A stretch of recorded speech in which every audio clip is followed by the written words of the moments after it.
Someone needs assistance.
Catch up.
Lord Barbados, please see to it that Godwin gets home soon and safe.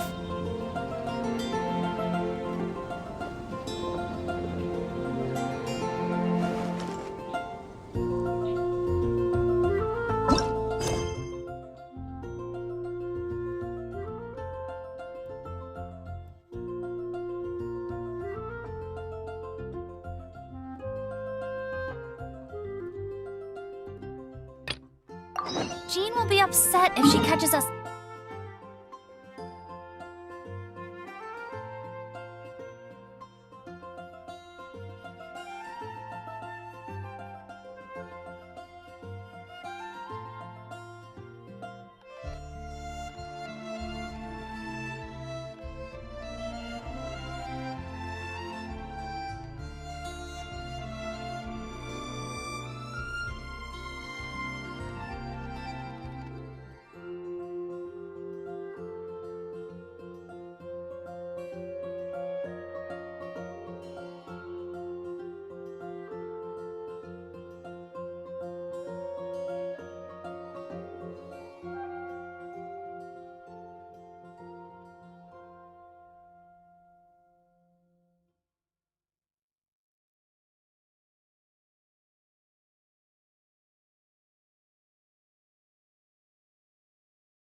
lazing around like this? Lord Barbados, please see to it that Godwin gets home soon and safe.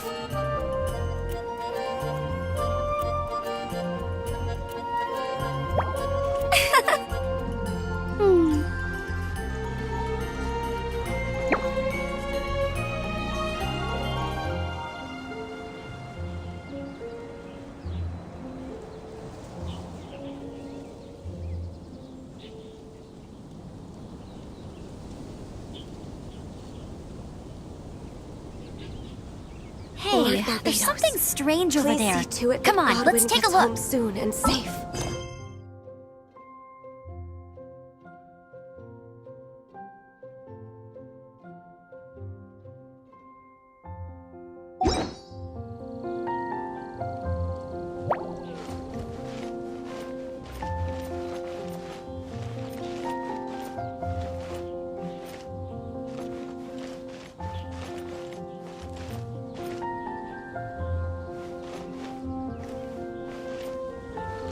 Lord Barbados, please see to it that Godwin gets home soon and safe.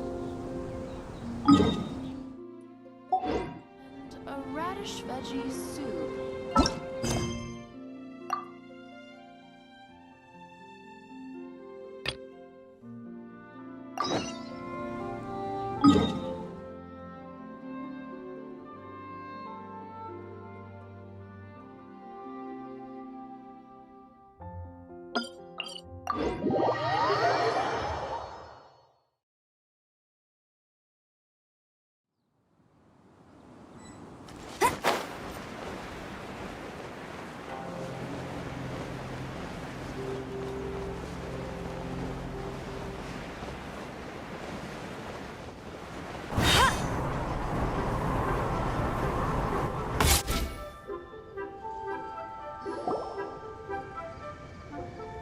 I have gathered everyone here today to make an important announcement.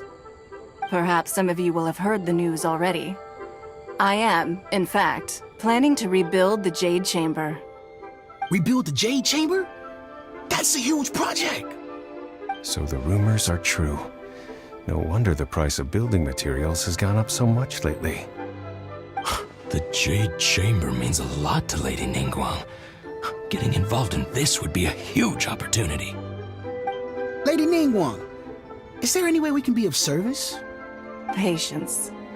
Since the news made it out a few days ago, I have already had many people contacting me to declare an interest in joining the project.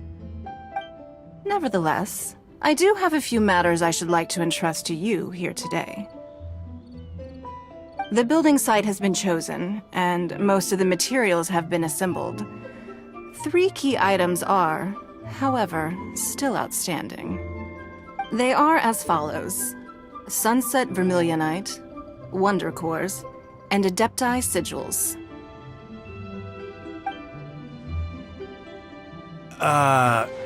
Excuse my ignorance, Lady Ningguang. I'm familiar enough with Plostrite, but I've never even heard of those other 2. Only sufficiently large pieces of Plostrite, or specifically Vermilionite, may earn themselves the Sunset moniker. This stone is what allows the Jade Chamber to float. Wonder Cores, meanwhile, are the central components of the mechanical structure of the Jade Chamber.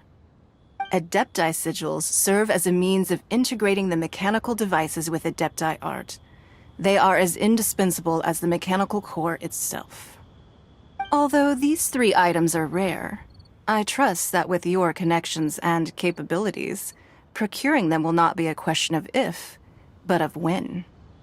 I take the saying, time is money, more seriously than most. Efficiency is everything.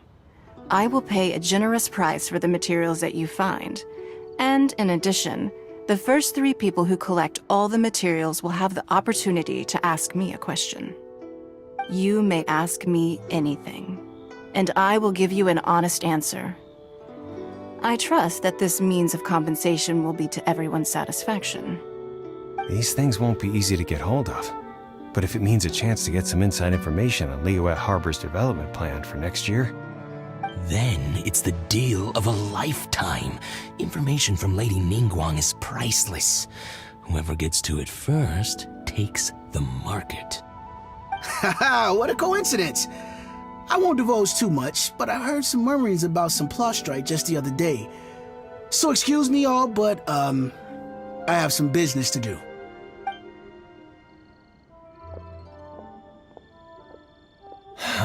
No. We better move quickly, or this opportunity will be snatched away from us. Ningguang's rebuilding the Jade Chamber? This is a huge deal! Let's get involved!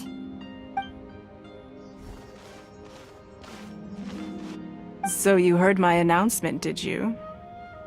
What do you think? Yes.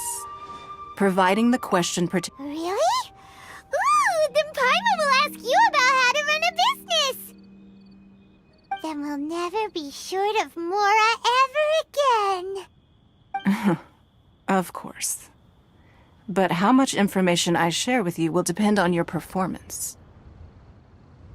The construction of the Jade Chamber requires a great deal of space. The abandoned mine outside the Golden House has been selected as the building site. Once you have collected the materials, please take them there. I have other business to attend to now. Otherwise, I would gladly escort you to the site in person. When you do arrive, please seek out my secretary. Remember, this is a race against the clock. A rare opportunity presents itself to you. Do not let somebody else snatch it from your grasp. Ningguang seems super busy. Come on, we'd better get going. First, we gotta get out of Eugene Terrace. Huh? Look! It seems like there's something kind of fishy going on over there. Ma'am, you seem like an eminent and distinguished young lady to me. I can see that you're easily gonna win this procurement contest Lady Ningguang has set up. As it happens, we have some information about the materials that I really think might interest you. Come on, let's find somewhere a little more private, and we can get down to brass tacks. No, I don't need it. Don't be like that. Hey, come on, don't go! Why don't you stand there after her? Oh, right, yeah.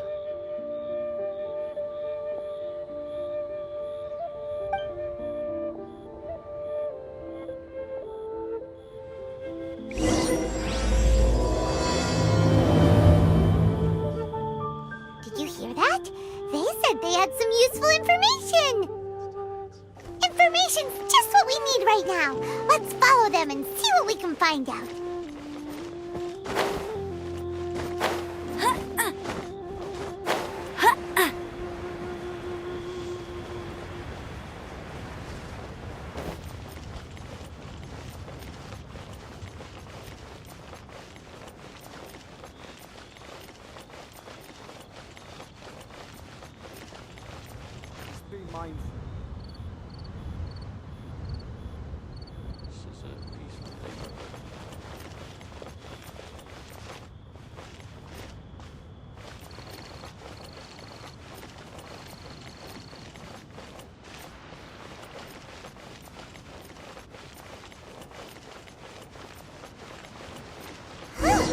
They're not here.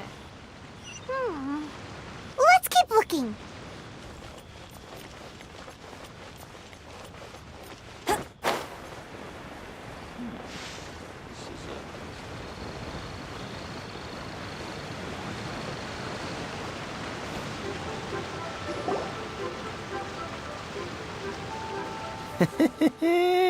Well, will you look at that, ma'am?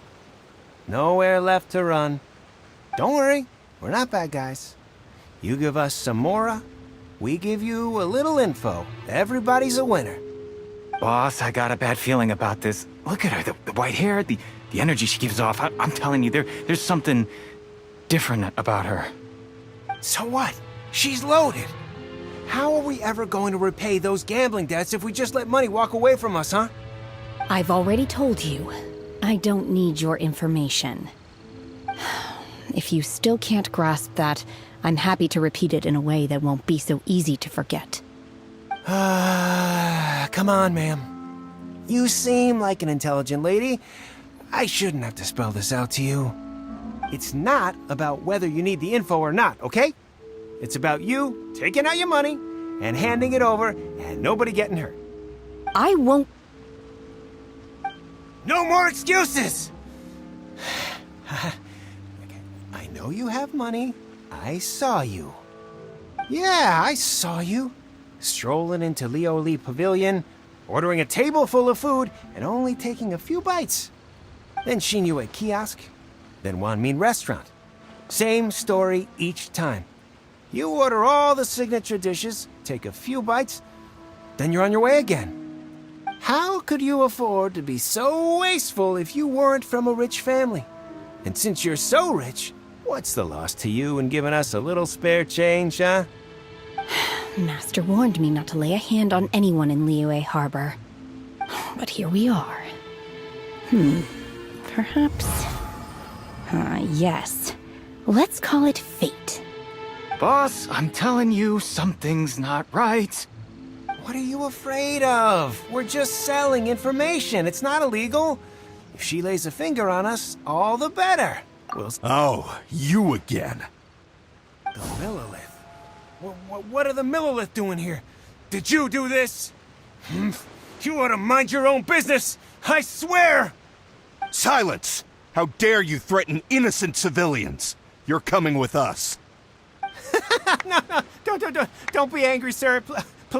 Please, let me explain.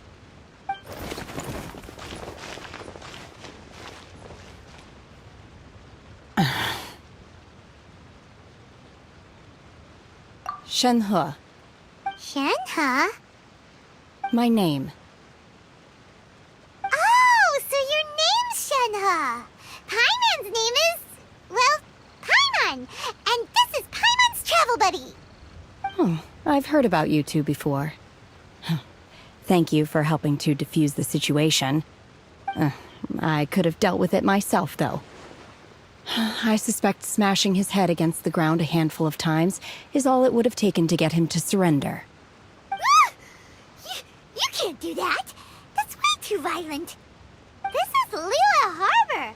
There are laws against that kind of stuff, you know. Laws?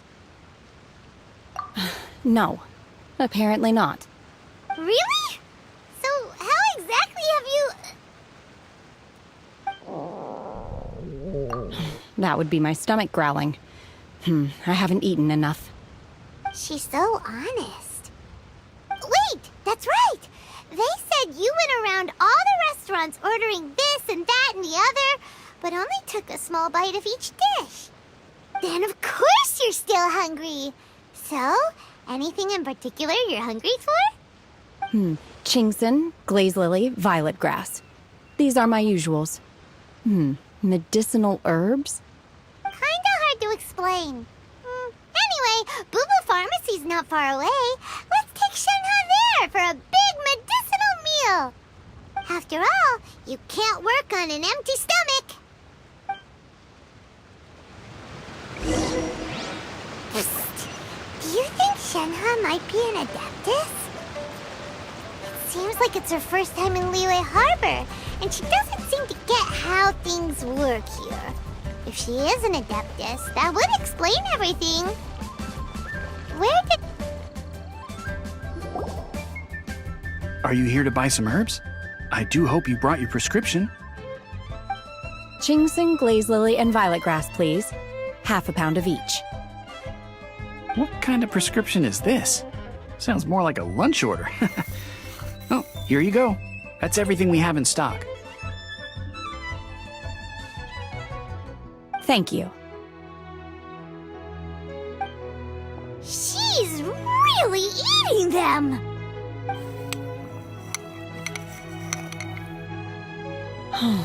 My hunger has now abated. Rather awful. Though they were not completely devoid of sweet fragrance, after consuming a large quantity of them, bitterness is all that remains. So, how come you chow down on these and barely touch the restaurant had enough, Mora. Paimon would go to the fanciest restaurant in town and order a whole table of food and eat it all in one go. Because I'm not sure whether I will remain here in the future. The food of the mortal realm is most delicious, but should I return to the mountains, yearning for the food here shall only pose an obstacle to my continued spiritual development.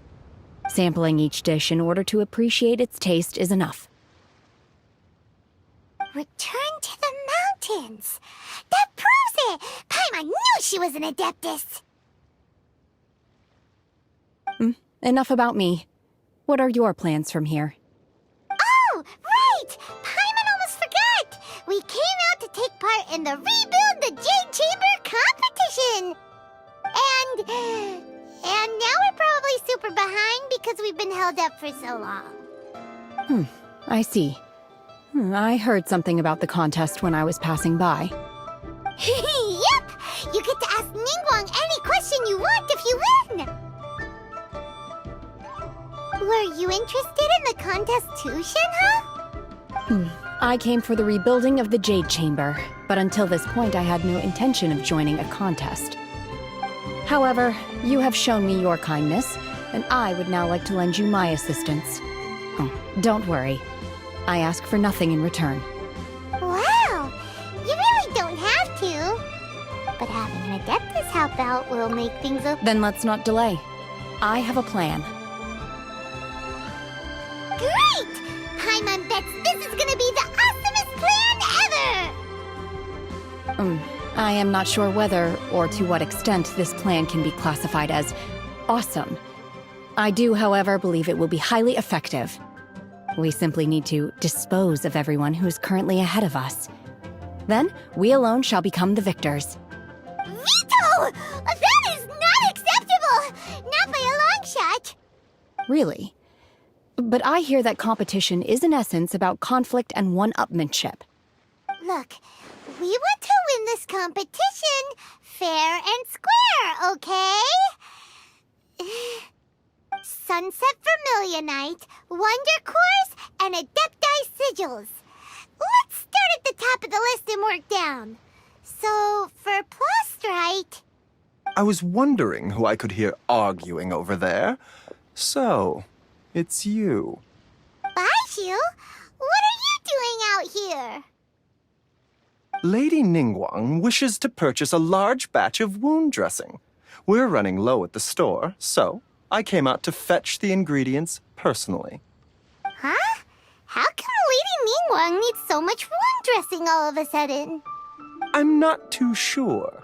I did hear she's looking to rebuild the Jade Chamber. Maybe for its first aid on site? I didn't ask, though. Far be it from me to pry into my customers' personal affairs. Oh, and she also borrowed Chi-Chi. Meaning Boo Boo Pharmacy is very short-handed right now. I don't suppose any of you are looking for part-time work by any chance? No, we've got other stuff to do. While you're here though, you seem to know a lot. Have you ever heard of something called Sunset Vermilionite? Ah, the variety of Plostrite used in the Jade Chamber, yes? There is some mention of it in the Seven Mountain Treatises. When activated, Sunset Vermilionite rises up all the way into the clouds. It's very rare indeed. As far as the records show, virtually all Sunset Vermilionite in existence has been mined and taken possession of. But the Feiyun Commerce Guild would know far more about this than I do. Okay then, let's go ask at the Feiyun Commerce Guild. Thanks, Baishu. You're quite welcome. Good luck to you all. And if there's anything further you need from me, just come to the Boo Boo Pharmacy.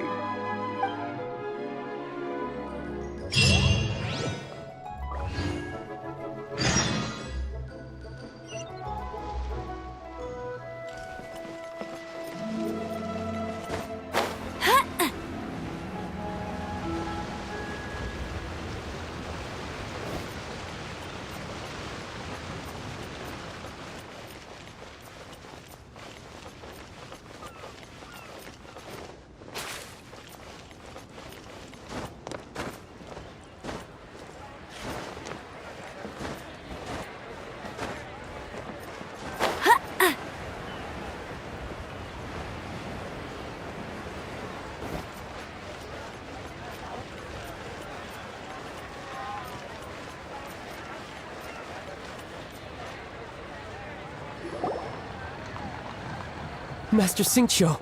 Thank goodness you're finally back. Oh? Why do I detect an urgency in your voice? The guild has had a whole string of strange orders in recently. Everyone's been completely caught off guard. Your father gave me specific instructions to ask you to stay and help out if I happen to see you. I see. Have someone sort the orders by type for now. I'll deal with them myself shortly. Oh, how wonderful. Thank you, Master. With you on the job, I can breathe a sigh of relief. Hey, Xingqiu! Glad you're here. We want to ask you for some information. Traveler, Paimon, please wait a moment. Shu, I need to entertain some guests. Please continue with your work for the time being, and we'll discuss the matter of the guild's orders in more detail later on. Understood, Master Xingqiu. Then I will leave you in peace.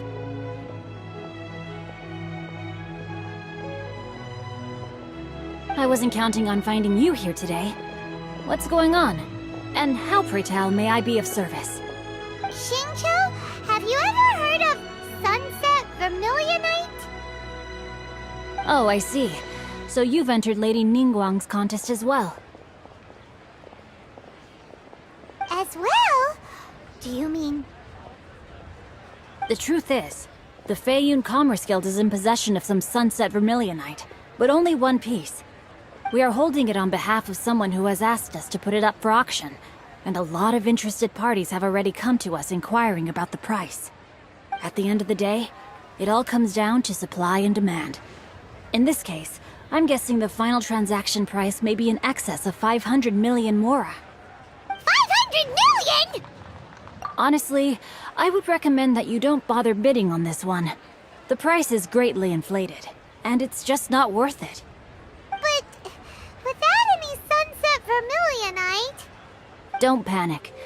I don't suppose you ever heard of Sea Gazer? Who? Sea Gazer was once very close to Mountain Shaper, but if I am not mistaken, he has already passed away. Yes, precisely. I didn't know anyone else knew about him.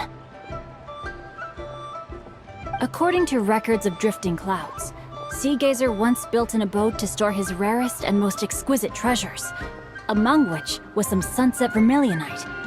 After Sea Gazer passed, the abode was abandoned, and its location was lost to time. Luckily, I came into possession of a stack of folk history books just recently. They make some oblique references to this lost abode, and after cross-referencing them against each other, I'm now fairly certain that it is situated in the Lisha area. That's great! But is it really okay for us to just go and take his treasure? Wouldn't it be a little, disrespectful? With him being an Adeptus? You needn't worry. As far as I understand, Sea Gazer was very open-minded. Even while he was alive, he wouldn't have let something like this bother him. Open-minded? I have not heard of Sea Gazer being described in this way before. May I ask where you read that? Just a rumor I heard out in the mountains. All right then, let's go.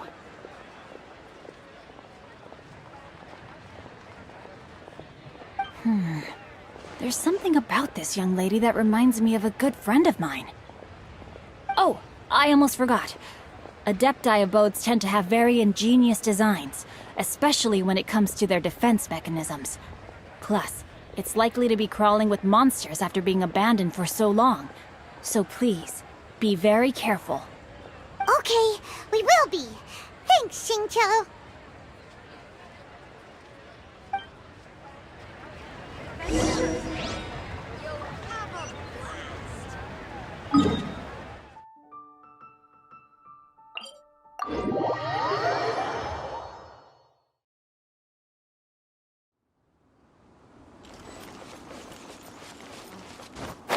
I won't let you down!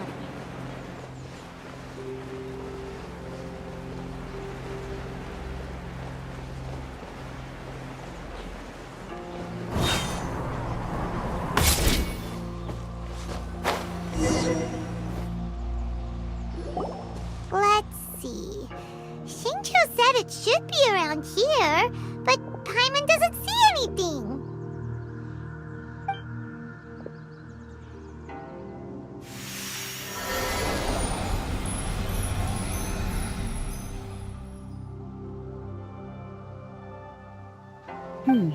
This place was hidden using a special Adepti art. But now that I have removed it, we can inspect the area more closely. Wow, that's amazing! Yep, let's take another look around. Hey, look! Is that a new Sealy over there?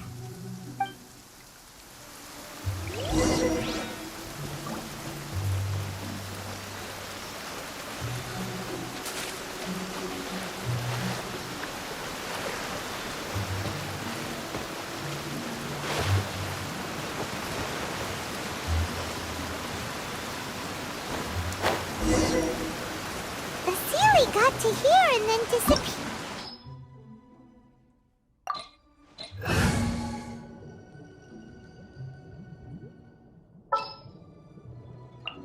Gonna be epic! Oh, I'm looking forward to this.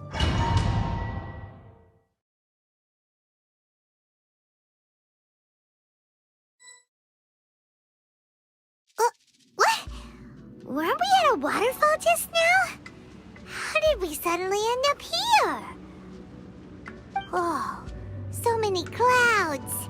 It feels like we're high up in the sky. I believe this is the abode of that Adeptus. With any luck, the sunset vermilionite we're looking for should be in here. Really? Let Paimon see. Huh? Isn't that the Sealy from before? Look, it's gone and snuck beneath the clouds. And now that Paimon takes a closer look, These are not real clouds. They are the product of an Adepti art used for spatial partitioning. If we want to go down, we must first destroy the mechanism that is maintaining the Adepti art. All right, then let's do it. I sense the presence of monsters in this place. I don't know where they are hiding, so we'd better be careful.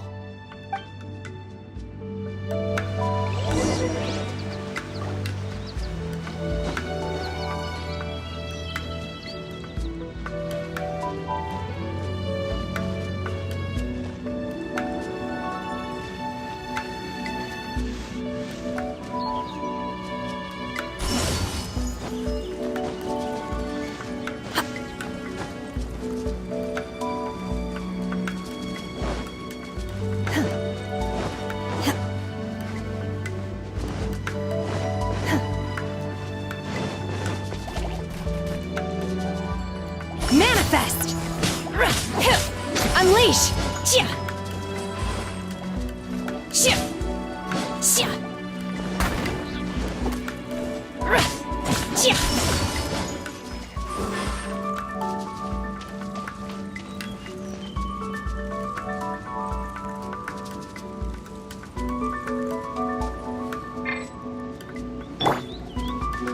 I must leave no stone unturned. Take your true form!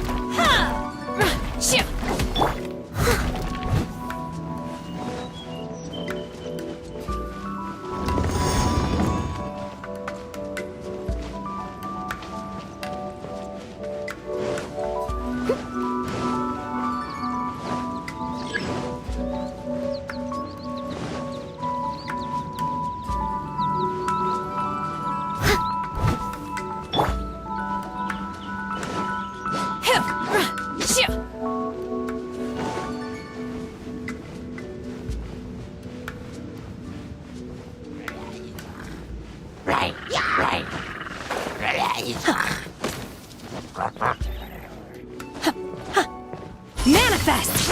Unleash! Teamwork is dreamwork!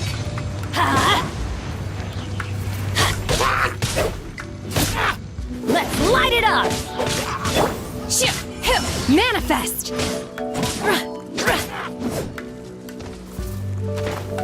Obey!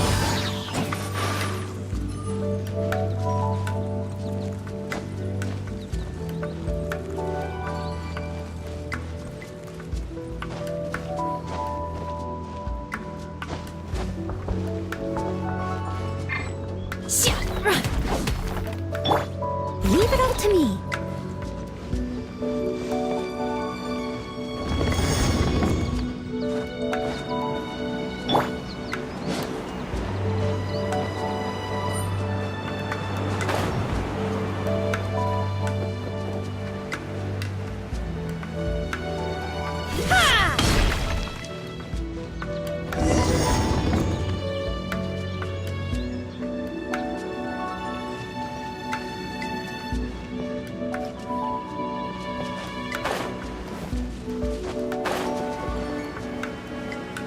It appears that we've been taken for intruders.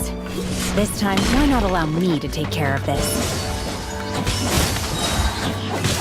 By ordinance divine!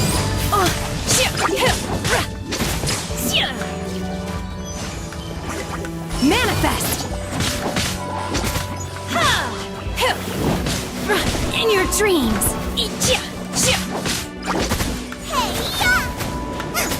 Don't get frostbite. Cool it. As a dutiful maid would, I must leave no stone unturned. I'm going in! Unleash!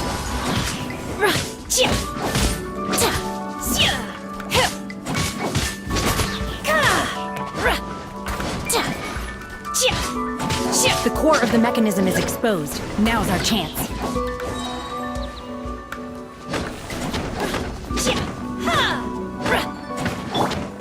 Leave it all to me. Obey! Manifest!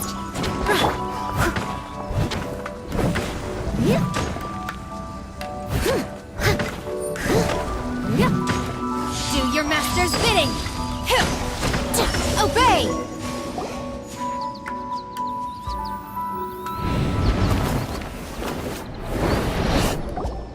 Whoa! We're gonna fall!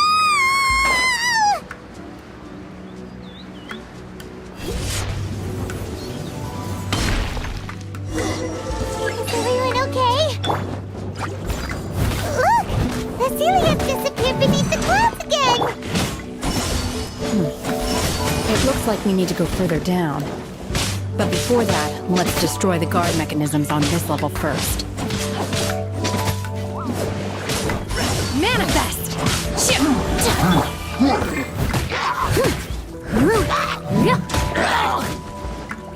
I must leave no stone unturned.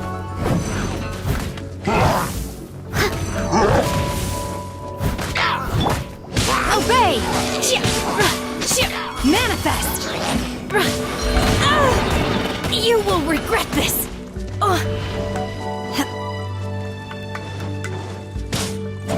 Obey! Leave it all to me.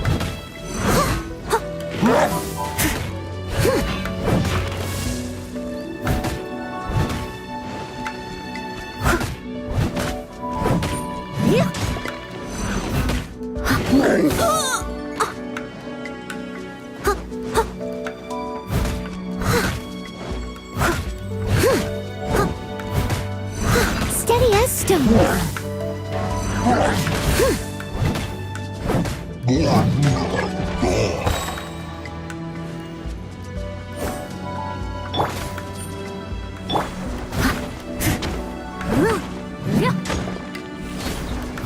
Time to clean up.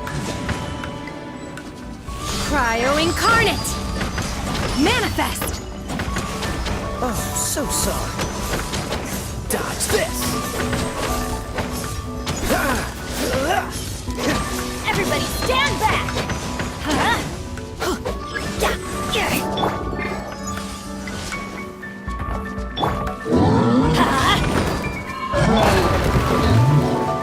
I must leave no stone unturned.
Unleash!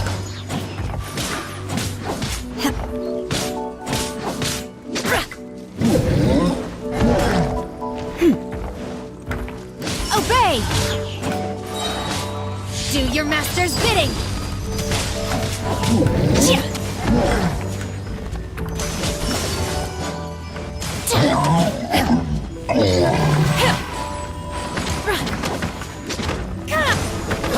Freeze! This one will be frozen in time. As a good knight should. Steady as stone. I'm going in!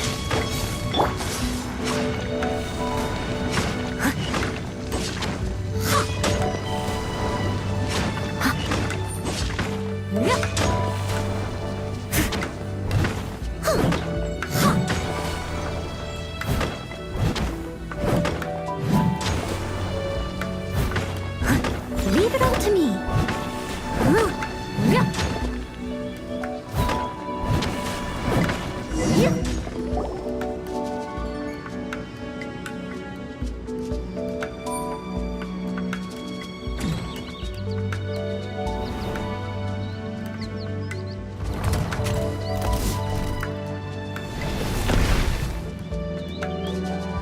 We're gonna fall. This time, we're really gonna fall. Ah! So high. Luckily, there was a pool of water at the bottom. Otherwise, that could have ended very differently. Hey! That Sealy's on the move again. Let's catch up with it.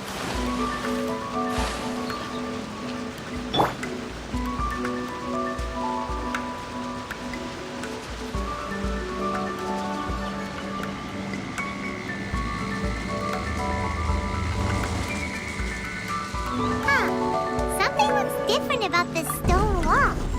Let's take a closer look.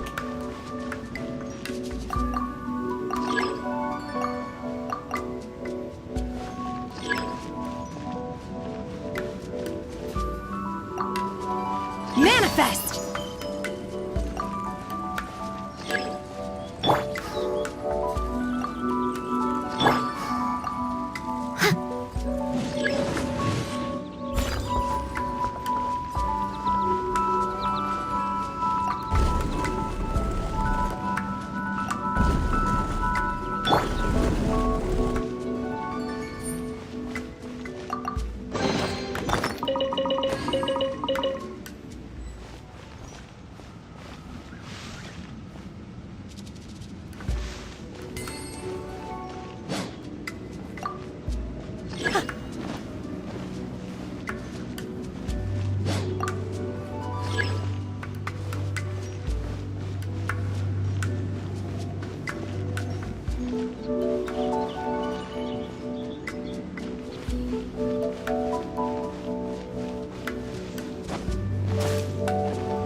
Take your true form!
Obey!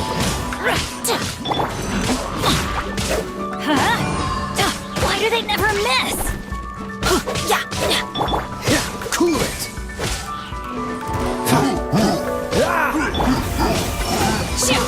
You will regret this!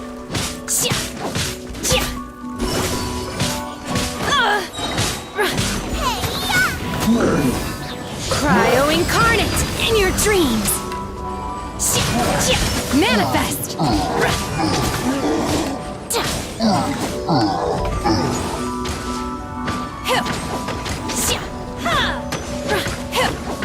Unleash!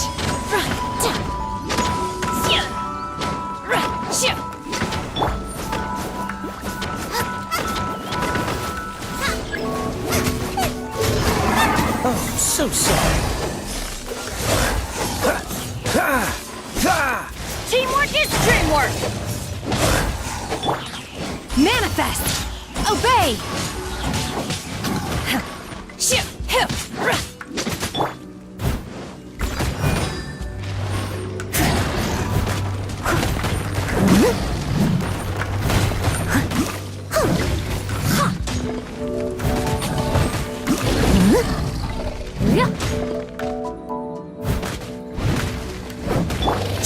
Manifest! Unleash! By ordinance divine!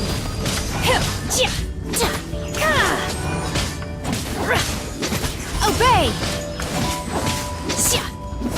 As a dutiful maid would, I must leave no stone unturned.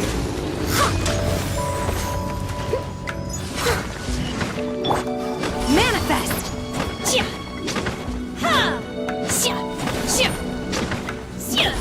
Unleash!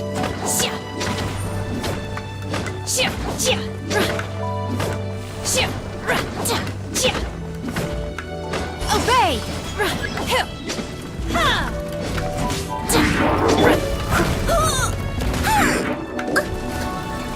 Leave it all to me.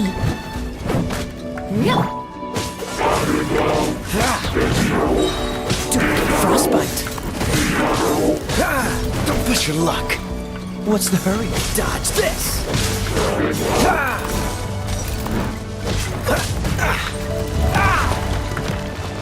Cool it! You'll regret that!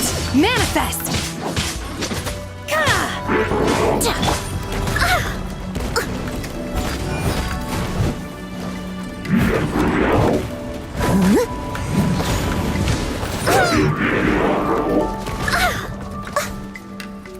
Someone needs assistance.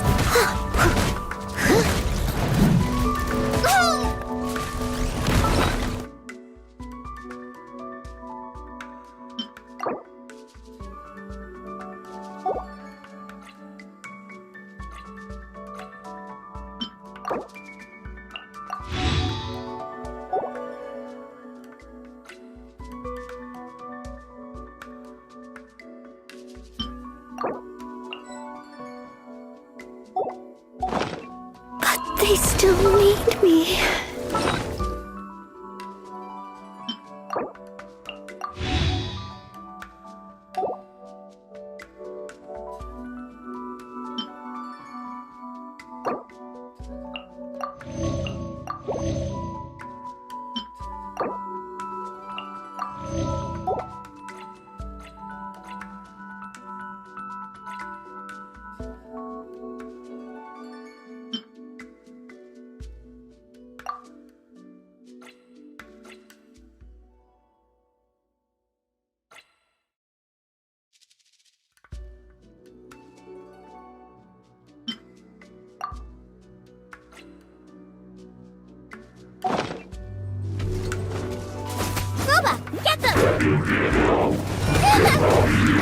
No! Did I ruin everything? From Eddie's adventure team, I have failed you.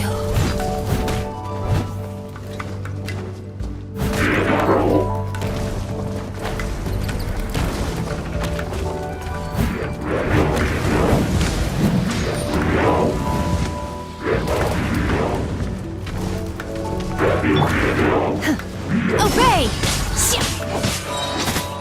Cryo incarnate! Oh! Manifest! Dodge this! Oh, so sorry.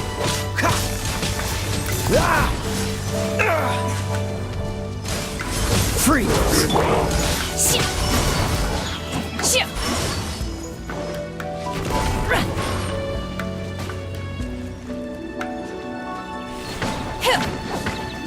Obey!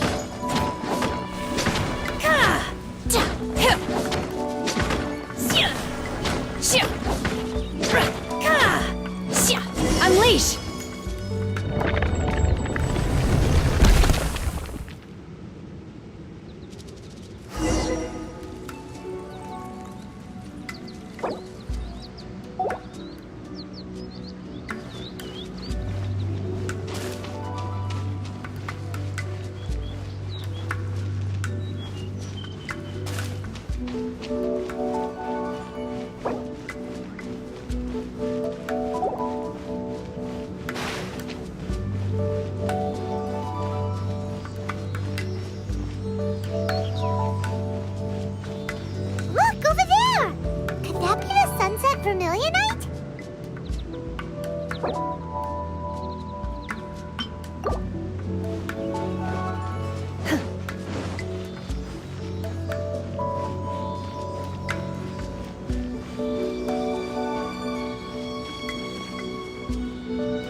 Vermilionite?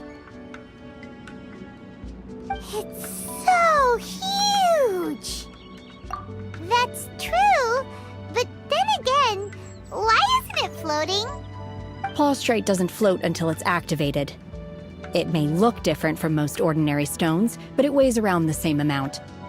Only after being activated does Plaustrite reveal its true nature, breaking free from the shackles of the mortal realm and ascending up into the heavens. Wow, Shenhe, you seem to know everything about this. Only because my master is fond of chatting about these things. The moment she has some time to spare, she'll come straight for me and start telling story after story. I don't care for her stories most of the time. I certainly didn't expect them to ever come in handy. Hold on a sec! Paimon just realized something. If we activate it here, there's no way we'll be able to get it back to the site, right? Heck, we'll be dragged up into the sky too! But if we don't activate it, how else are we gonna lift it? This rock must weigh well over 1,000 pounds, surely! Don't worry. I can handle the weight quite easily. Are you sure?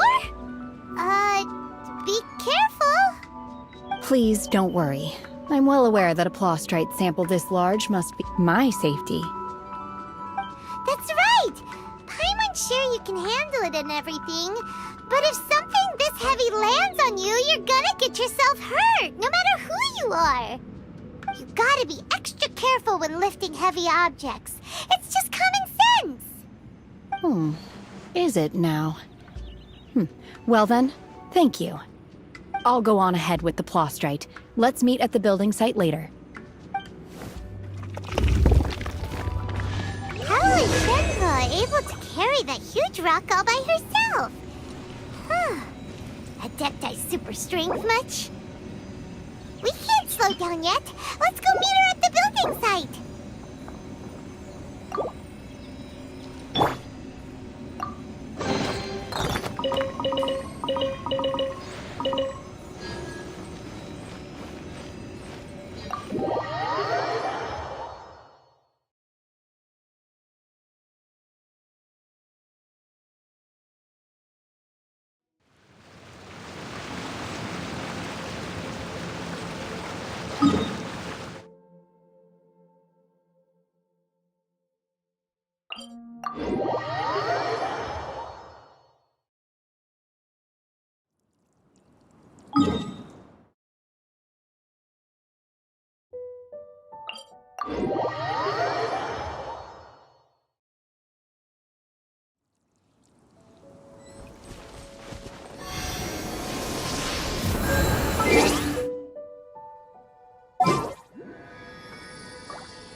Just what will we come across this time? Leave it to me.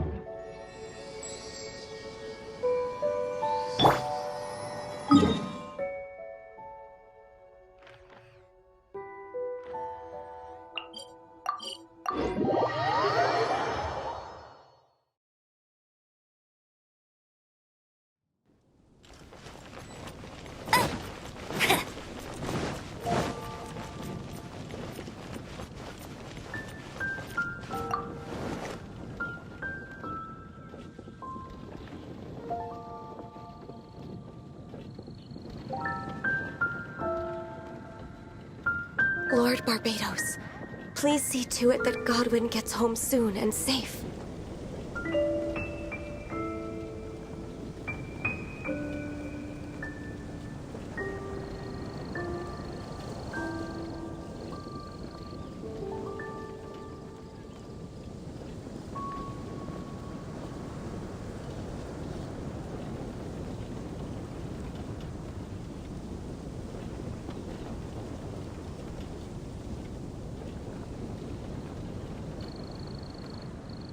Lord Barbados, please see to it that Godwin gets home soon and safe.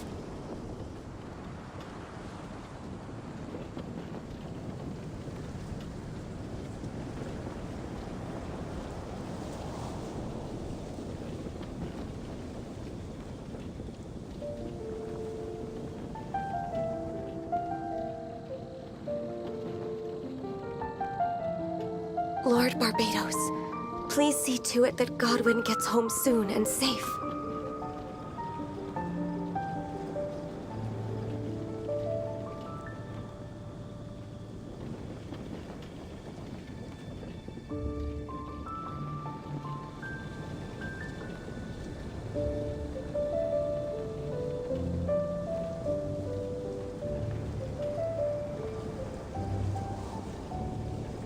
Lord Barbados, please see to it that Godwin gets home soon and safe.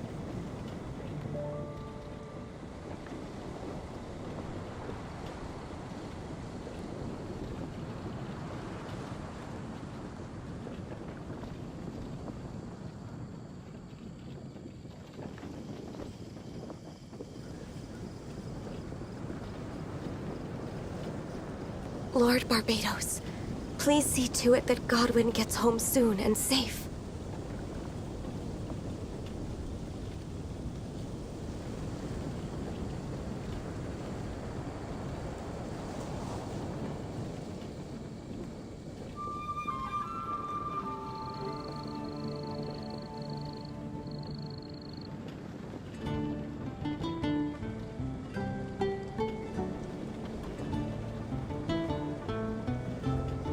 Lord Barbados, please see to it that Godwin gets home soon and safe.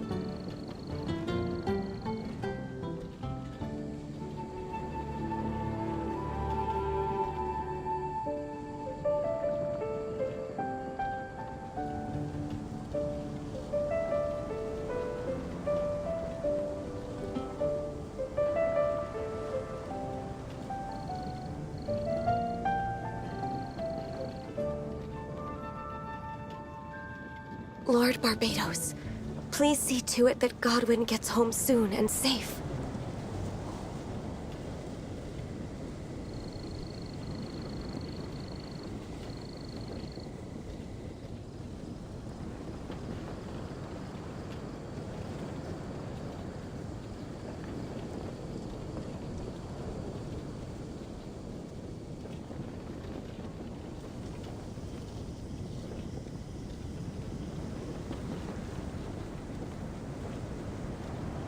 Lord Barbados, please see to it that Godwin gets home soon and safe.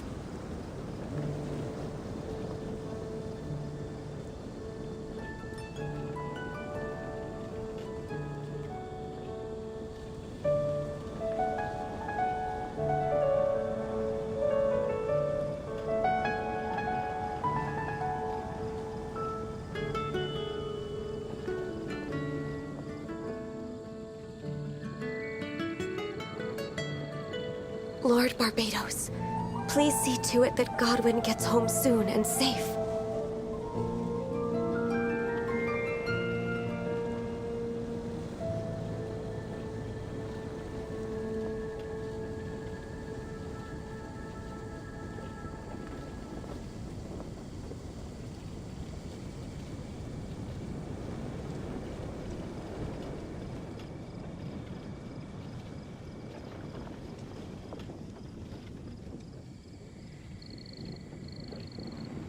Lord Barbados, please see to it that Godwin gets home soon and safe.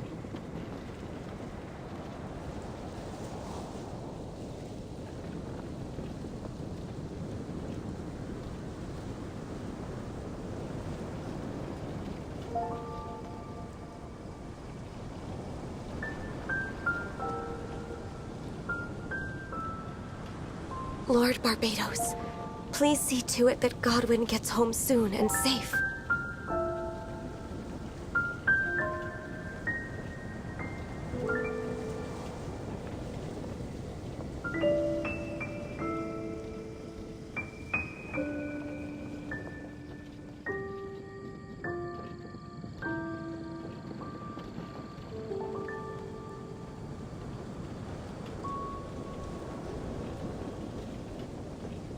Lord Barbados, please see to it that Godwin gets home soon and safe.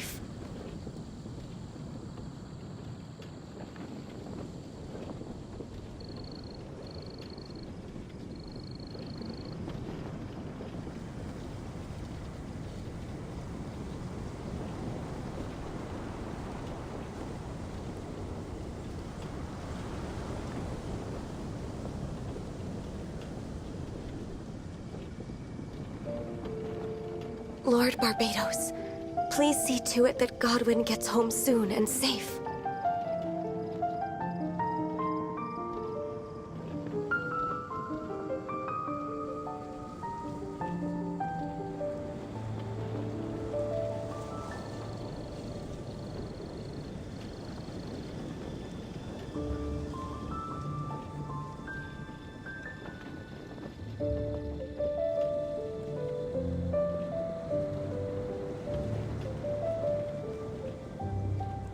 Lord Barbados, please see to it that Godwin gets home soon and safe.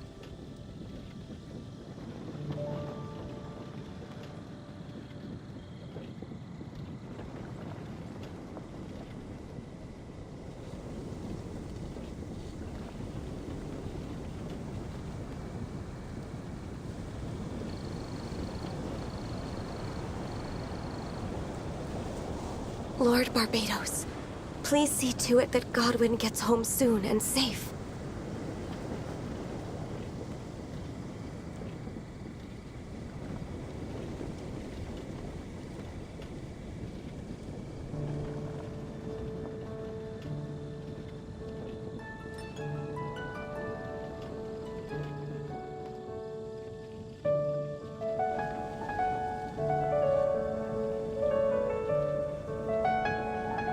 Lord Barbados, please see to it that Godwin gets home soon and safe.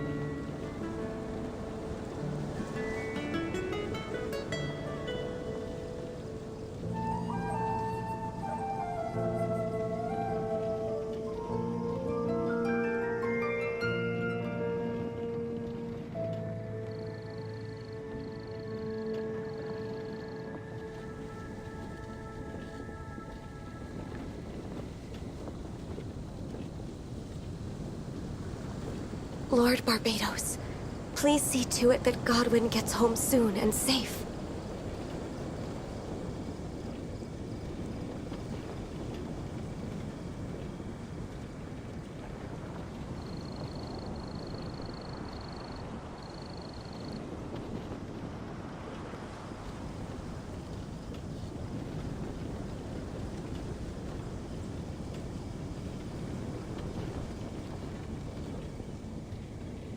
Lord Barbados, please see to it that Godwin gets home soon and safe.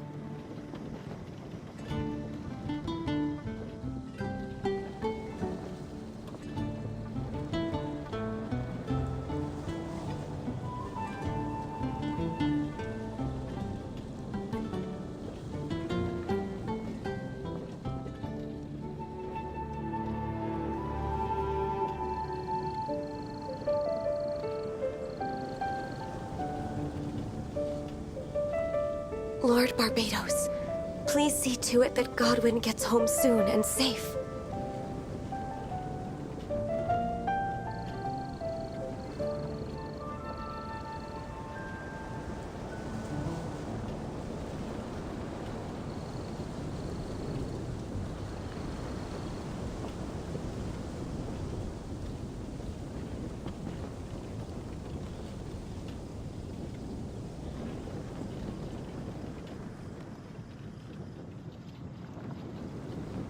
Lord Barbados, please see to it that Godwin gets home soon and safe.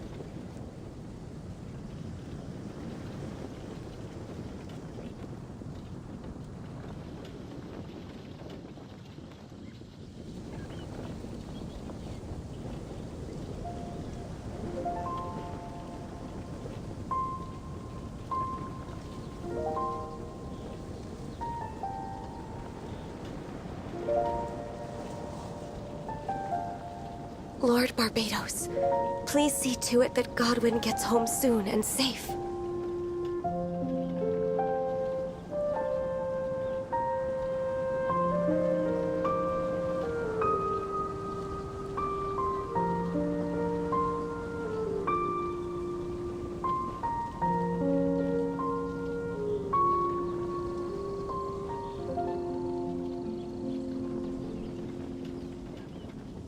Lord Barbados, please see to it that Godwin gets home soon and safe.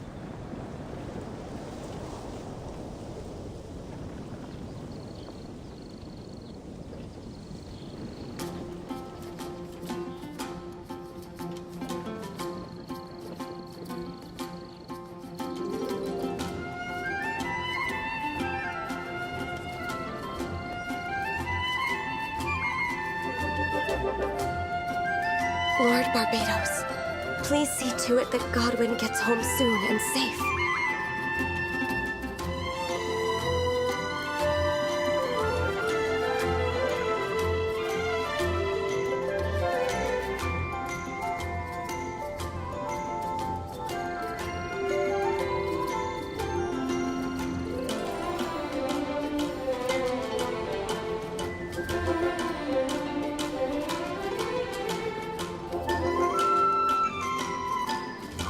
Lord Barbados, please see to it that Godwin gets home soon and safe.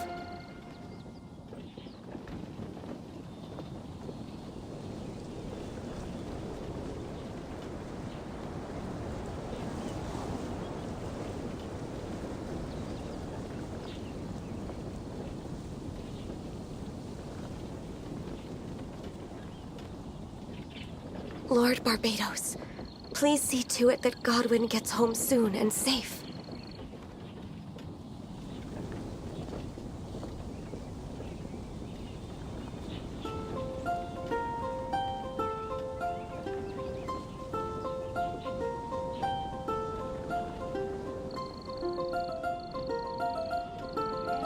A radish veggie soup.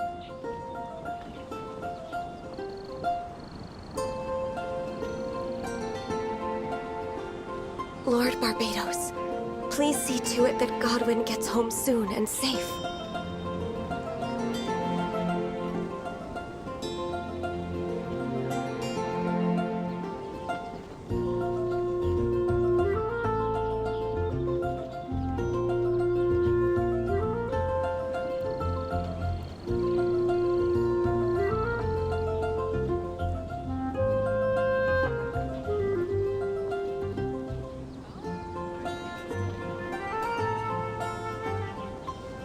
Lord Barbados, please see to it that Godwin gets home soon and safe.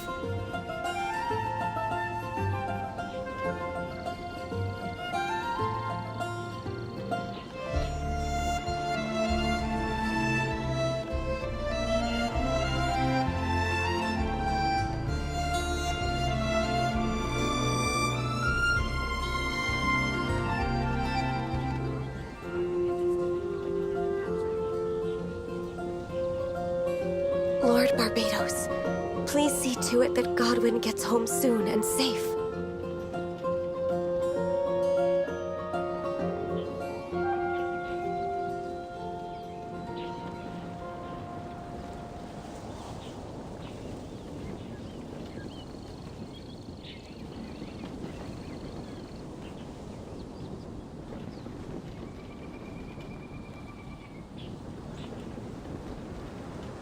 Lord Barbados, please see to it that Godwin gets home soon and safe.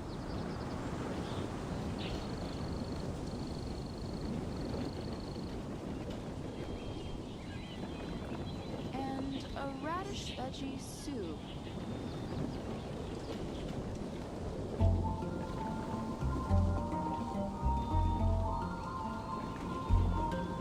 Lord Barbados, please see to it that Godwin gets home soon and safe.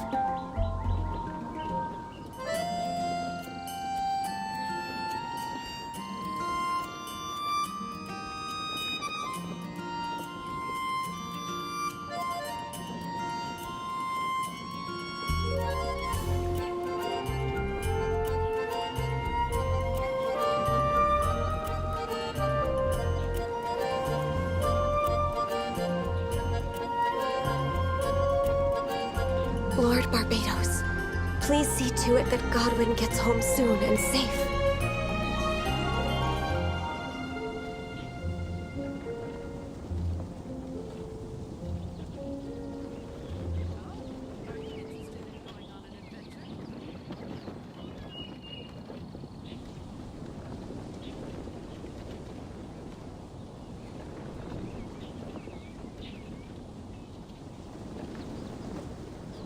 Lord Barbados, please see to it that Godwin gets home soon and safe.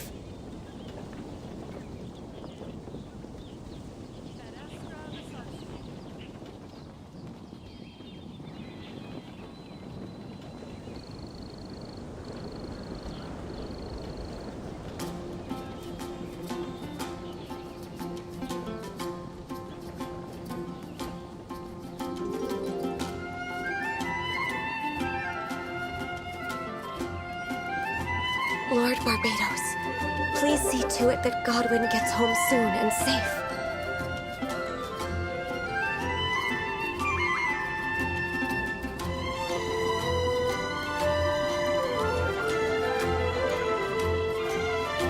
A radish veggie soup.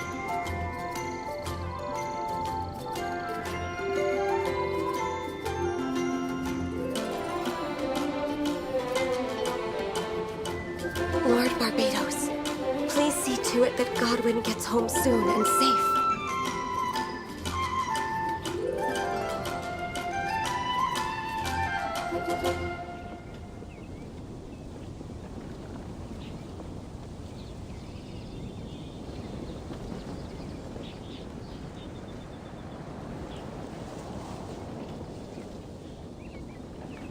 Lord Barbados, please see to it that Godwin gets home soon and safe.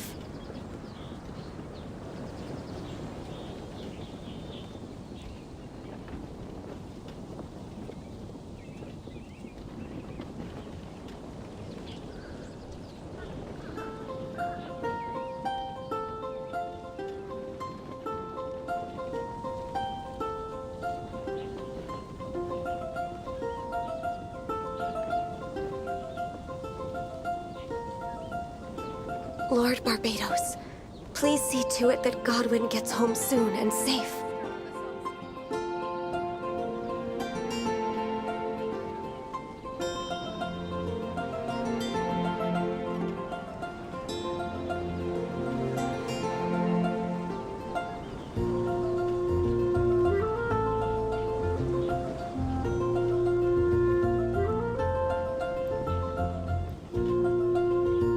Lord Barbados, please see to it that Godwin gets home soon and safe.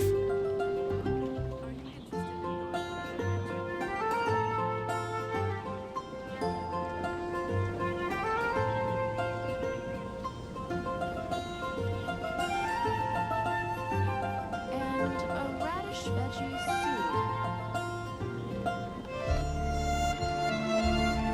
Lord Barbados, please see to it that Godwin gets home soon and safe.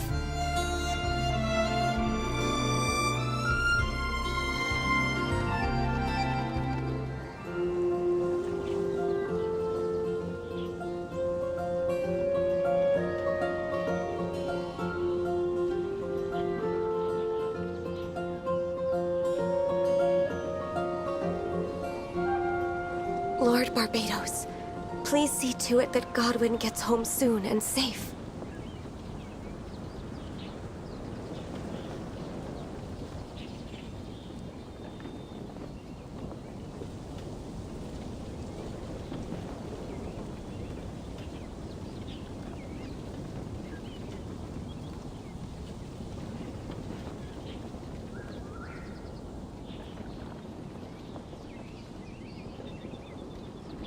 Lord Barbados, please see to it that Godwin gets home soon and safe.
Oh my god, I can't believe my eyes. How can she lift that massive rock all by herself? She's gotta be one of those Adepti, surely. Oh, mighty Adeptus, please give me your blessing, so that in the coming year I may reap a more bountiful salary. This is top tier in size and quality, and the condition it's in is quite simply immaculate. Congratulations, this item is approved for submission. I'm going to award you full marks for the Sunset Vermilionite item. May I take your name? My name isn't important. I'm not even here to compete. I was just delivering this for some other people. They should be here any minute now. Shenhe, and Ningguang's little helper. Ah, so you're the ones behind this. No wonder. The rarest talent turns in the rarest plostrite specimen. But I have to correct you on one point. It's not helper, it's secretary. Okay then, Miss Secretary, what do you think of the rock we found? Pretty amazing, right? In truth, it is the finest piece of plostrite we have received so far. If everything goes according to plan, we will use this piece in the foundation of the Jade Chamber, which will enable us to proceed to the next stage of construction. As a side note, Lady Ningguang has rented some dwellings in the nearby area to serve as accommodations for the contestants. If you need a place to rest, you are welcome to stay there. Now, please excuse me. As you can see, there is still a lot of work to do on the building site.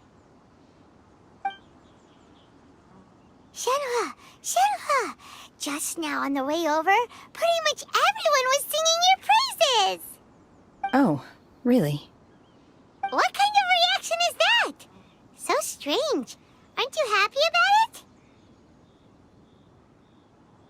Whenever Paimon gets praised, Paimon can't help but hold their head up high and break into a big smug smile. I've had similar compliments before. They call me an Adeptus, treat me with great deference and respect, as if I'm set apart from the common folk. Yeah, 'cause that's how Adepti are. At least the ones we've met are pretty unique and reclusive, too. Way different than normal people. But I am not... Shenhe? I'm fine. I've been exerting myself quite a lot ever since we set foot in that abode. I'm just a little fatigued. Well, Byron said that there are some makeshift hotels we can use, right? Let's go check in and take a rest. No need. I simply need to find myself a secluded place in the wilderness to sit and meditate in silence. You can't do that. It's dangerous out in the wild on your own. When you're hungry, you go eat something tasty. Okay. If you insist. Great! we're talking. Let's head to our hotel.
Hi there!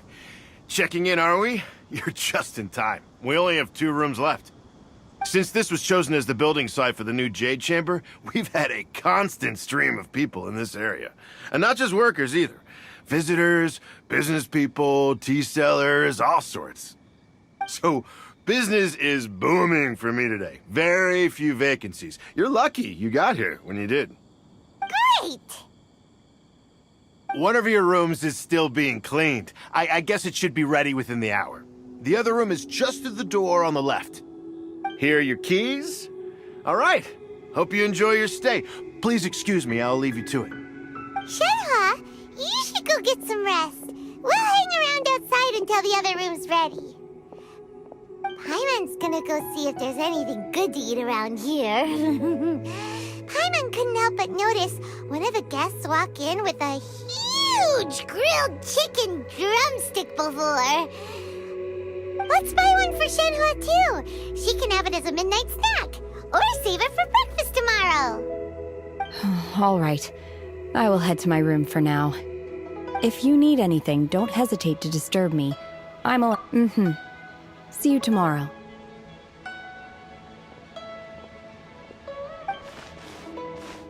Hey! Isn't that Cloud Retainer? What's she doing here? Let's go and say hi.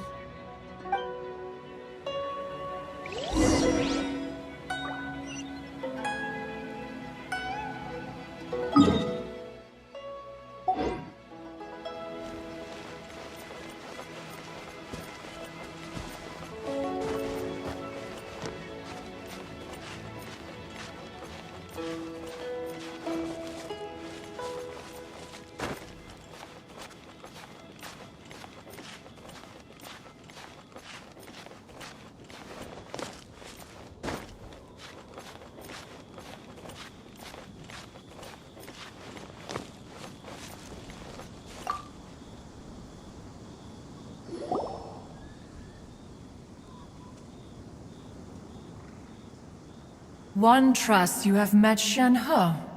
So, are you getting along quite well? So far, so good. Yeah. So, you know Shenhe too, Cloud Retainer? Naturally.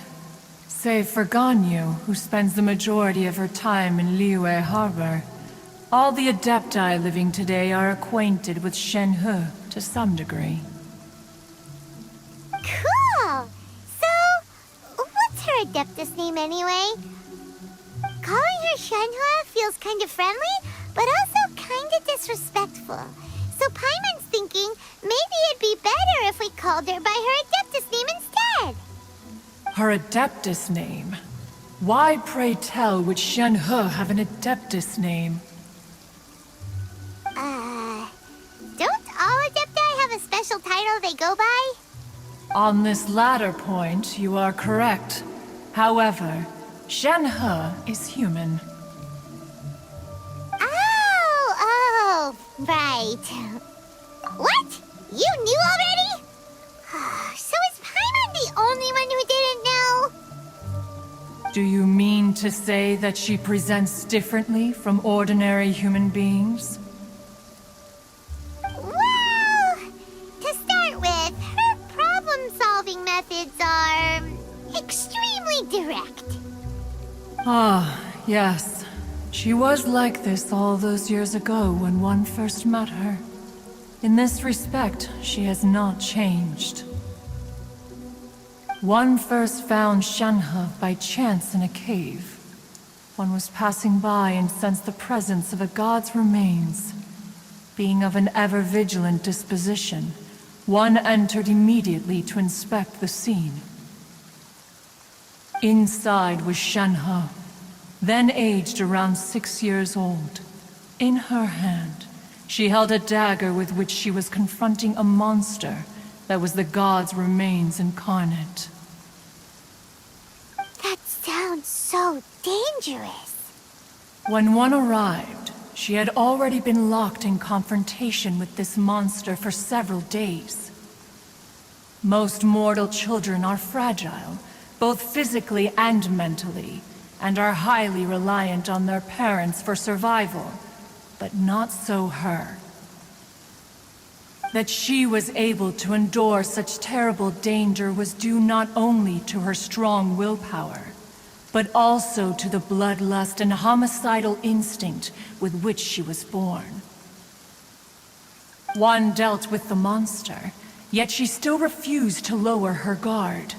She even pointed her dagger in one's direction and remained ready to strike. Only after she was satisfied that one had no intention to cause her harm did she finally relent.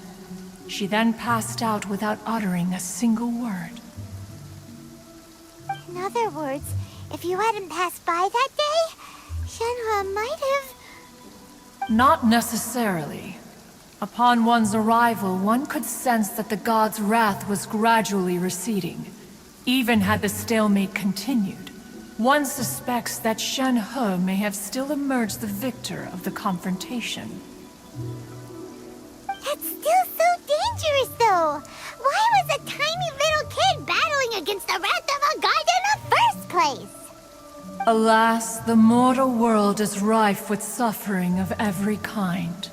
And she had experienced her Indeed, it is one to whom she refers. Shenhe has an extraordinary constitution, making her well adapted to practicing the Adepti arts. All the Adepti cherished her talents, and so we were willing to train her. However, her homicidal urges did not subside with age.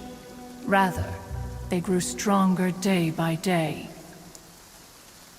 Mooncarver once performed a divination for her. He declared that her fate is to bear the curse of calamity. Consumed by malevolent energy, she is prone to bring harm to those around her. Such is the magnitude of the danger this poses, that her soul must be bound with red ropes to keep her homicidal instinct at bay. The red ropes have indeed served to keep her calmer and more content. They also seem to have rendered her somewhat inexpressive. Perhaps the red ropes are so powerful that they have suppressed some of her other emotions as well.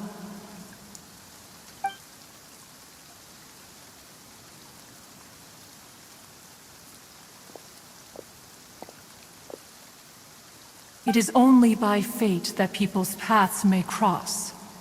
Now that Shenhe's path has crossed with yours, please be sure to treasure the gift that fate has given you, and take good care of her. Oh, now Paimon gets it. You came out here to check up on Shenhe because you were worried about her, didn't you? Huh. You dare draw such a facile conclusion on the nature of one's present excursion? Incorrect. The truth is that while Liyue Harbor may seem peaceful today, danger is always lurking in the shadows. Ningguang once made a bold assertion that this is to be the era of the contract between Liyue and the humans. Well, one is most curious to observe how she will respond to the coming storm. If she handles it admirably, one is willing to be a witness to her achievements. But if she does not, the Adepti shall not hesitate to seize control. Let us conclude our conversation here for today. One has occupied enough of your time, and night is approaching. Be sure to get ample rest.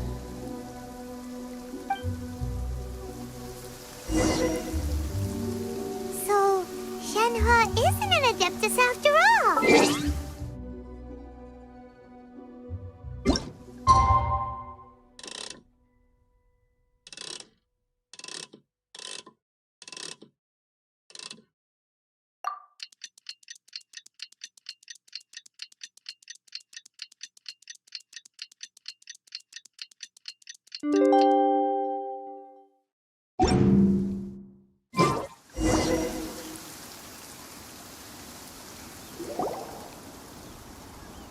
Hey! So, Shenhe... Master has relayed my situation to you, I take it. Oh? How did you know? I'd intended to wait until you came back before going to sleep, but I didn't hear you come in. I was worried that something may have happened to you, so I went outside to check and caught sight of my master.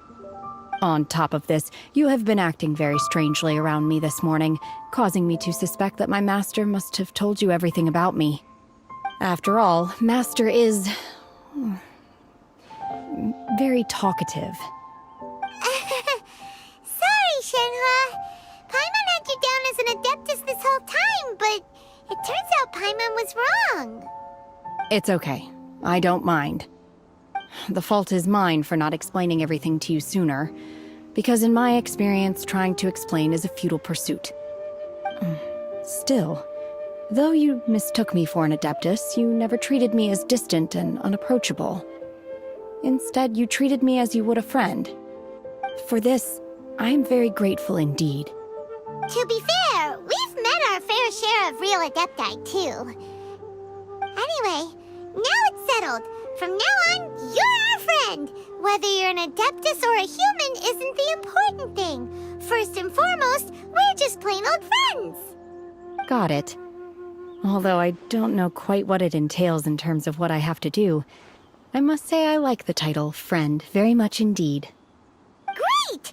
Well, now that we're all rested up, we should start searching for the other 2 items on the list. But before we do that, let's go to the building site and ask Ningguang's little helper how the progress is going. After all, Sunset Vermilionite is so rare. Paimon doubts many competitors will really be able to find any. If it turns out some of them have given up already, we'll be able to take things a little more slowly. Oh, and another thing. We bought some grilled chicken drumsticks on the way back last night. There was a place just outside.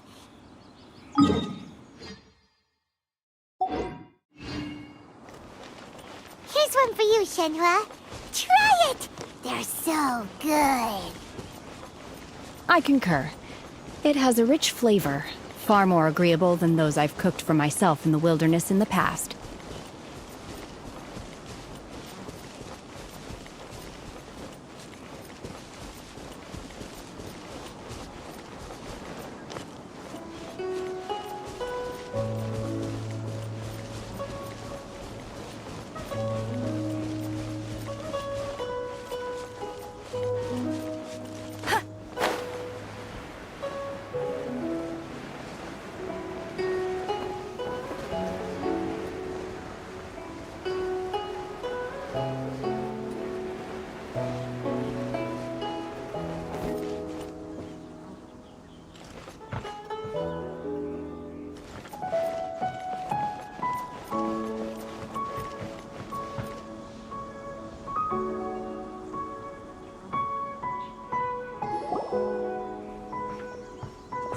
Look!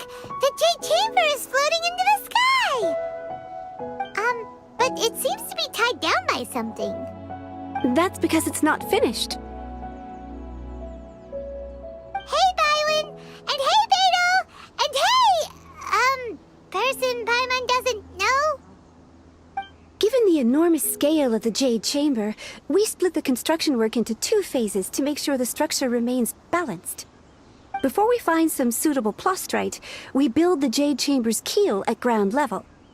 Once the plastrite is ready, we place it into the keel and let the partially constructed Jade Chamber rise up to the height of the surrounding mountain peaks. The remainder of the construction work is then carried out at that altitude. Once everything is ready, we release the iron tethers and allow the Jade Chamber to rise to its target altitude. Miss Bywin, we've brought some new materials to submit. One moment, I'll be right there. The construction work has only been able to progress this rapidly thanks to the plastrite provided by you. Lady Ningguang is most grateful and looks forward to seeing more of your work. Wow, can't believe you sourced the plastrite so quickly. It's the key piece of the puzzle. Looks like you beat us to the punch. Beto, you're joining the Jade Chamber contest too? Sure am. I happened to get my hands on a chunk of sunset vermilionite on a voyage a while back, so I figured I'd bring it over. Huh. So even though it's rare, we're not the only ones who managed to get a hold of it. Oh, I've got some introductions to do. This is the renowned Miss Yun, or Yunjin, probably the most famous figure in the Liyue opera scene. Greetings. These two are Paimon and the Traveler, both good buddies of mine. And this is... sorry, not sure we've met. Shenhe. I am their... friend. Good to meet you. A friend of a friend is my friend too. Or, as I like to say, a mate of a crewmate is part of the crew. Miss Yun is also here for the contest. Turns out she needed to borrow a boat, so we came together. It's an honor to finally meet you both. I've heard much about you. Miss Shenhe, though we are only meeting for the first time, I have a feeling that we will get along very well indeed. To be honest with you all, I am in great need of this opportunity to ask Lady Ningguang a question. That's why I joined the contest.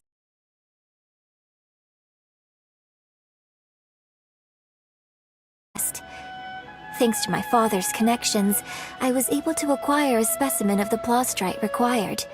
Fortunately, it was approved for submission, despite being a little on the diminutive side. Wow. So it looks like the 3 of us are competitors now. Excuse me for prying, Miss Shenhe, but are you competing as well? No, I don't have any questions for Ningguang. I just wanted to help him win. In that case, I have a proposal to make. Lady Ningguang said that the first 3 contestants to procure all 3 materials will be awarded the chance to ask a question. Well, there are 3 teams here. We can split the prize between us. Instead of competing against each other, we could work together to secure the top 3 places between us. What do you think? Sounds great, but how does that change things exactly? I think I see where you're going with this, Miss Yun. The plastrite was the most difficult item to source by a long shot. Luckily, all 3 of us managed to get our hands on it. The 2 remaining items aren't quite so rare, so as long as one of us finds a way to source it, the other 2 can hop on the bandwagon. How'd I do? Is that what you had in mind? Precisely. Huh. Interesting approach. Okay then. All right. I'll go first. I have some leads on these wonder cores. From what I've heard, the core itself is really not that difficult to make. The hard part is getting hold of the ore used as raw materials. I'm gonna head back to the ship and ask Suling if he's heard of them. You guys... We will head into town and seek advice from Master Zhang of how— Wonderful. We'll split into teams then, and whoever makes progress first brings all of us a step closer to victory. I'm gonna take off. See you later. Okay, let's go! By the way, what question are you gonna ask Ningguang, Yunjin? I'm looking for a venue to host the performance of our new opera. Lady Ningguang has excellent judgment, so I would like to hear her opinion. Ooh, what's the opera called? Paimon wants to go see it. The opera is a labor of love by my father. He wrote it based on a popular urban legend about an evil spirit and an adeptus. It's called The Divine Damsel of Devastation.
Ah, hello.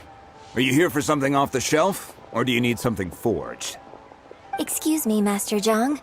We were wondering if you'd heard of something called a Wonder Core. Of course I have. Sorry, who's asking? My name is Yunjin. Perhaps you don't know me, but I believe that you forged some weaponry for my father in the past, for stage use. Yunjin? Stage use? Oh, so you must be Miss Yoon. Sorry, my brain's finally caught up.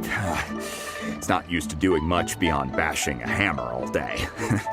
Everyone's heard of you, Miss Yoon, even folks who don't make it to the opera all that often. Like myself. So, you're here to ask about Wonder Cores, huh? As it happens, I do know how to make them. Matter of fact, I made some for Lady Ningguang back when she was building the original Jade Chamber. The types of ore needed to make Wonder Cores are a little hard to come by. Lady Ningguang supplied them herself last time. I don't suppose you've brought any yourselves? No, we were gonna ask you what kinds of ore we need. Sure. Well, you'll need two kinds. Star Splinter Iron and Subrosium. If I remember correctly, Lady Ningguang sourced her Star Splinter Iron from the Mount Tianheng area. They say it resonates with visions. It could take some work, but if you stick with it, you'll find some eventually. I'm really not sure. Sorry. What I've heard is that the people around Mount Tianheng have some sort of magic trick that can pinpoint the location of the stuff. Of course, it's probably just hearsay. If you want my advice, start by looking for Star Splinter Iron around Mount Tianheng. And if you run into any locals, ask them a few questions about Subrosium. Mount Tianheng. Interestingly enough, the story of the Divine Damsel of Devastation also takes place on that mountain. I hear the view there is quite spectacular. A favorite destination of the Adepti, in fact. Perhaps it can give me some inspiration. Let's not delay. We should head straight there.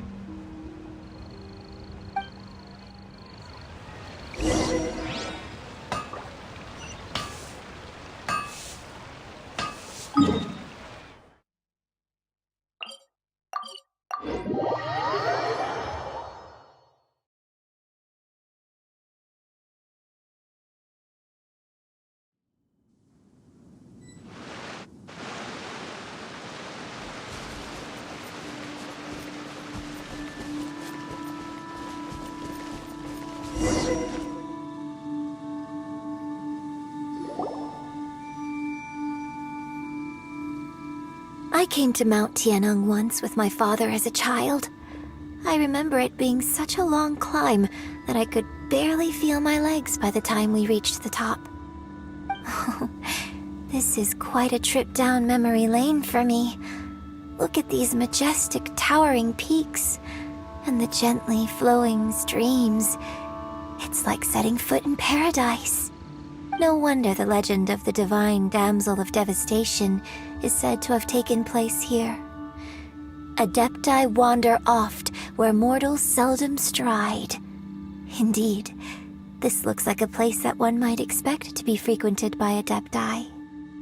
The Divine Damsel of Devastation is your upcoming opera, right? And the story takes place in Mount Tianheng. Huh. Seems like you have a real connection with this place. What's the story about, though?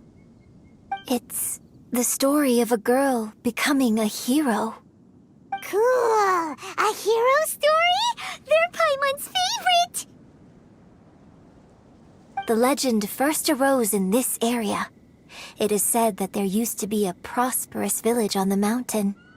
In that village, there was a loving couple who were completely devoted to one another. One day, a terrifying monster appeared.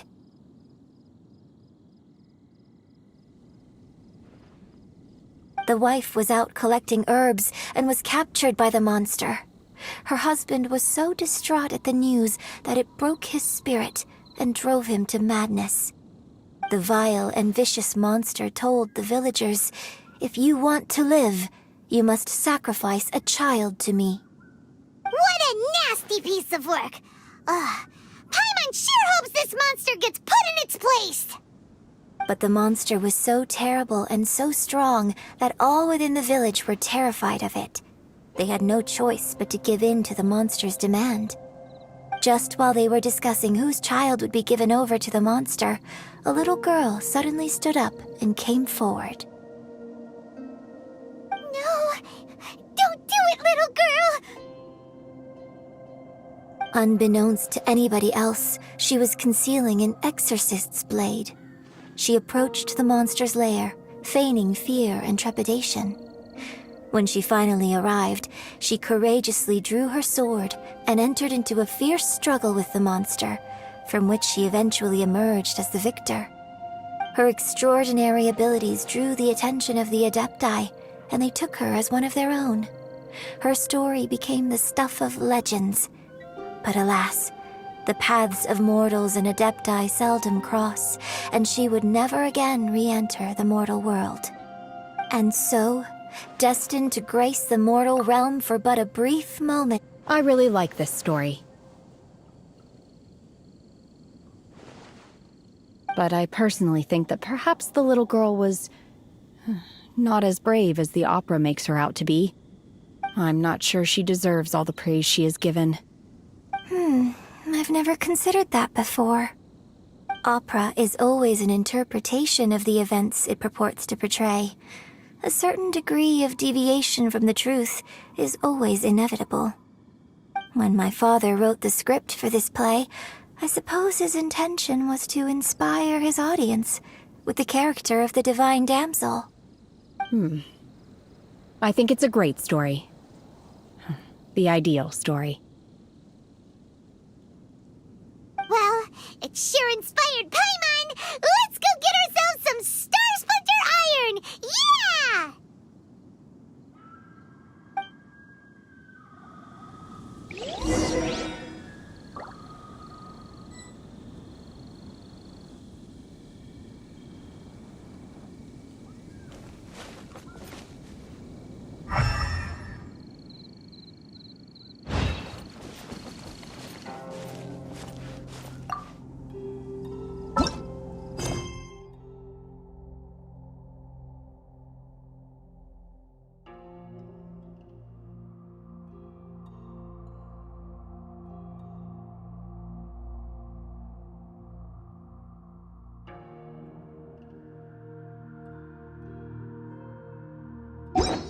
I feel like running.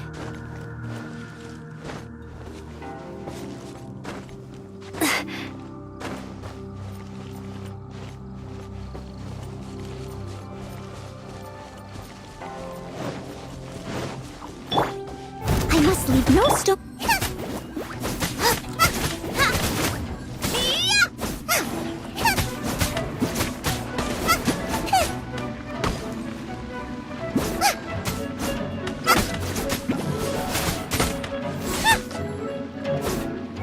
Out of the frying pan, into the fire!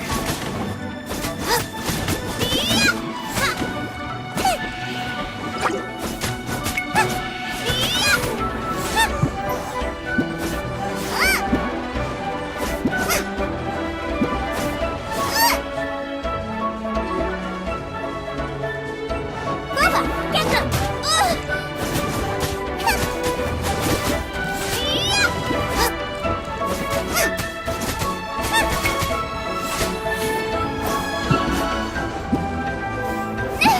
Now I'm really in a pickle.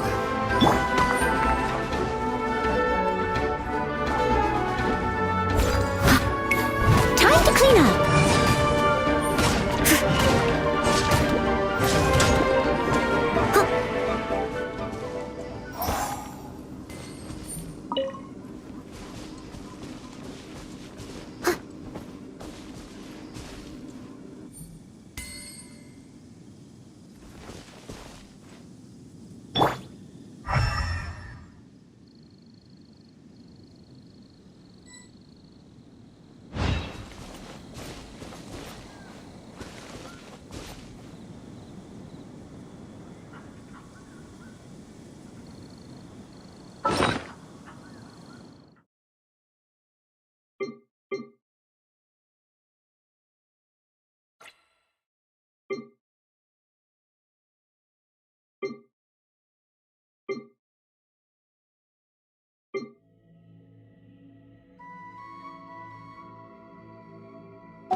Bet you can't keep up with me.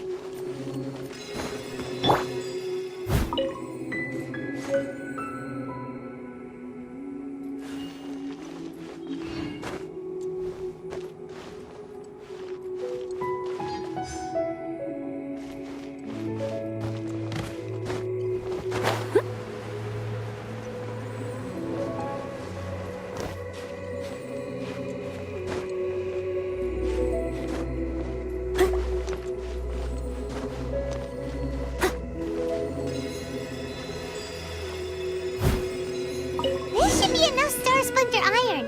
Now we just need to find that Subrosium. I think I saw a village on our way here. Master Zhang said we should ask the locals for help. Why don't we try there?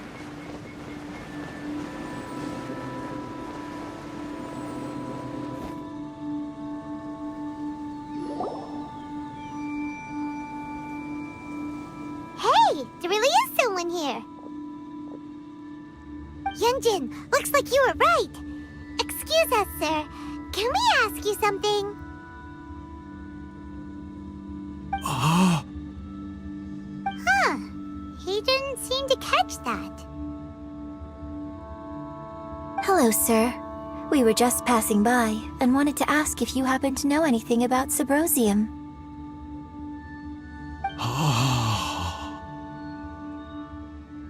Is he trying to tell us to look for clues in the village?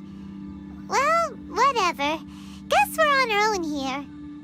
Shenhe, Yunjin, let's have a look around. Sorry, you can go ahead without me. I'd like to have a word with this gentleman. If that's okay with you, Uncle Mingjin. It's... Shenhe. Shenhe. You're alive. The rumors were true. So, all these years? I'm sorry, I don't know how to find Subrosium, but I think you can find some information in the village. This place is deserted now. No one ever comes here. So you can rummage around all you want. Huh? You know this guy, Shenhe?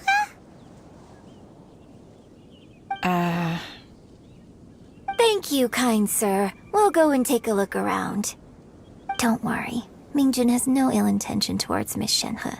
She'll be quite safe. Okay, then let's see what we can find in this village.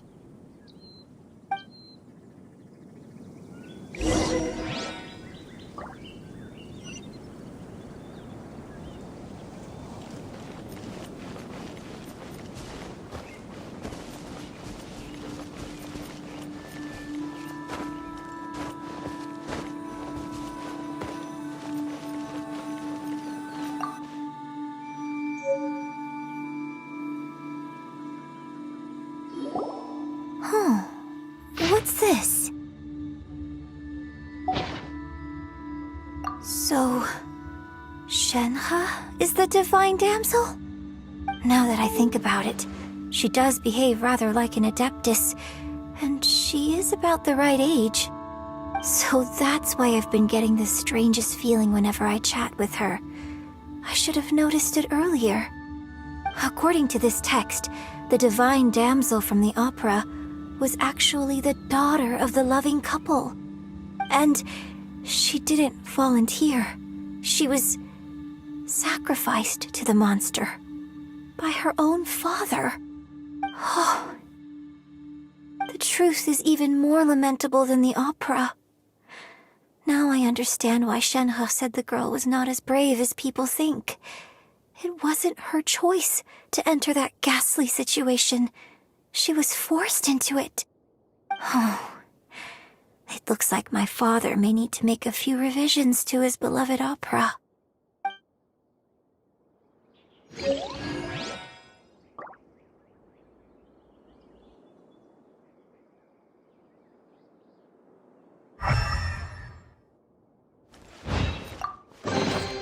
Opening a chest is like unwrapping a gift.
So it seems that Shenhe's father thought he was summoning a benevolent deity using a magic incantation. But in fact, he summoned an evil god's remains, which took the form of a monster. His obsessive yearning for his deceased wife led to a terrible tragedy. The villagers moved away in fear, without ever learning the truth. And now, this place is deserted. Still, I do wonder what the connection is between Shenhe and Mingjun. We've looked everywhere, but still no mention of Sabrosium. Let's have a look over there.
So basically, we need to go to the middle of the lake south of Mount Tianheng at dusk, and we'll find us some Symposium! Let's go back and tell Shenhe the news!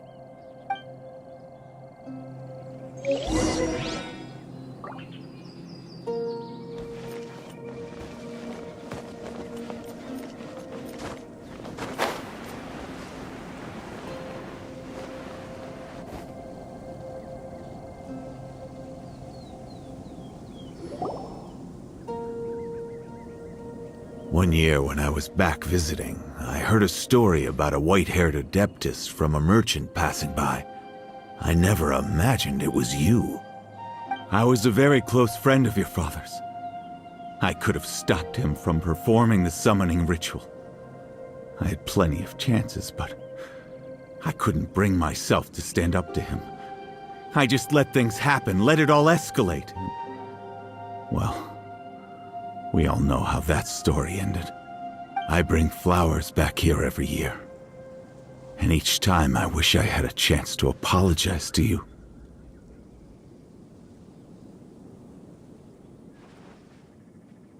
Apologize for what? If you'd stopped him, he'd only have found another way.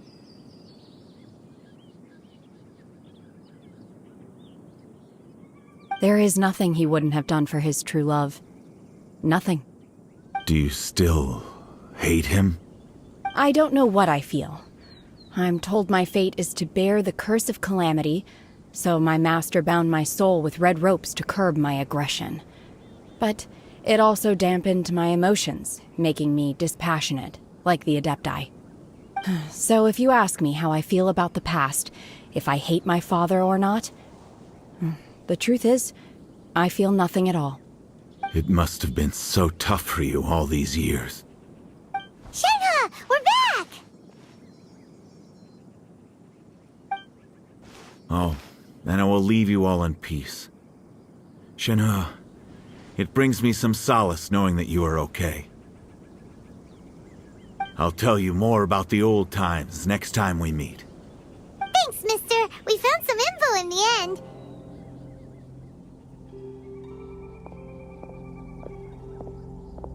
Shenhe, look!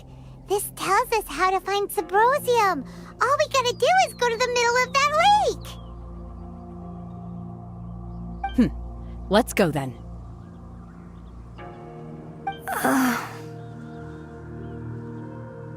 Miss Shenhe, there's something I'd like to talk to you about. Just now, in the village, we found your father's diary. It turns out that many of the details in the Divine Damsel of Devastation are not true to the facts, so I'd like to change them. Why? I know I say that opera always deviates from the truth, but now that the main character is standing right here in front of me, I cannot simply dismiss your lived experience in favor of my father's fiction. It's okay. I like your version.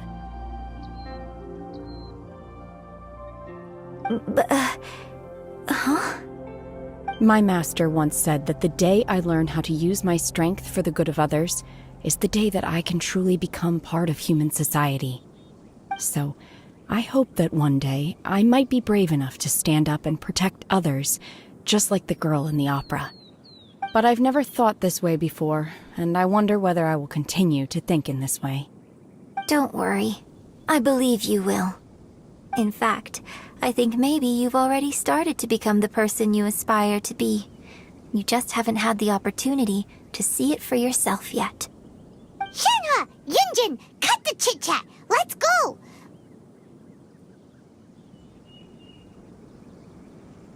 We can't let someone else beat us to it!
Hey, there's something strange over there.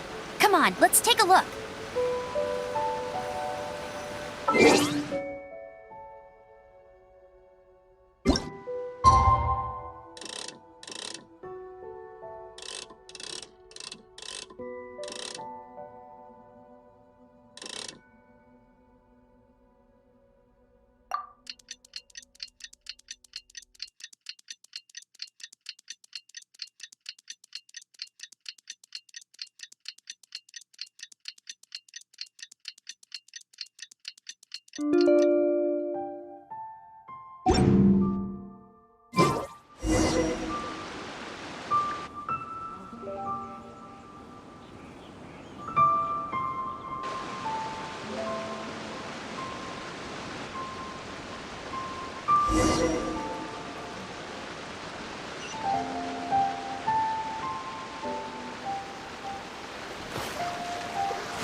It's raining! Now my uniform will get all wet.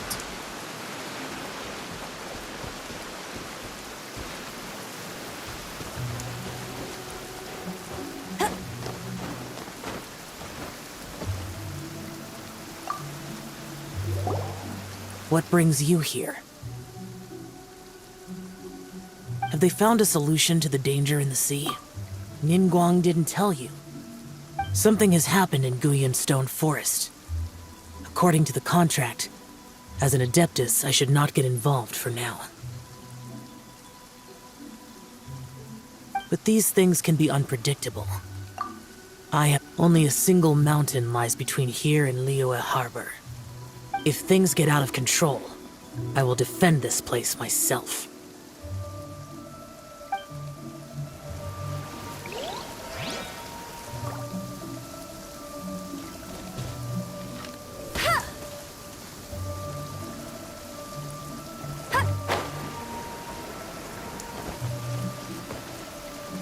That's everything we need! Let's head back and report in! Paimon's curious if Beto's made any progress.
Oh, goodness.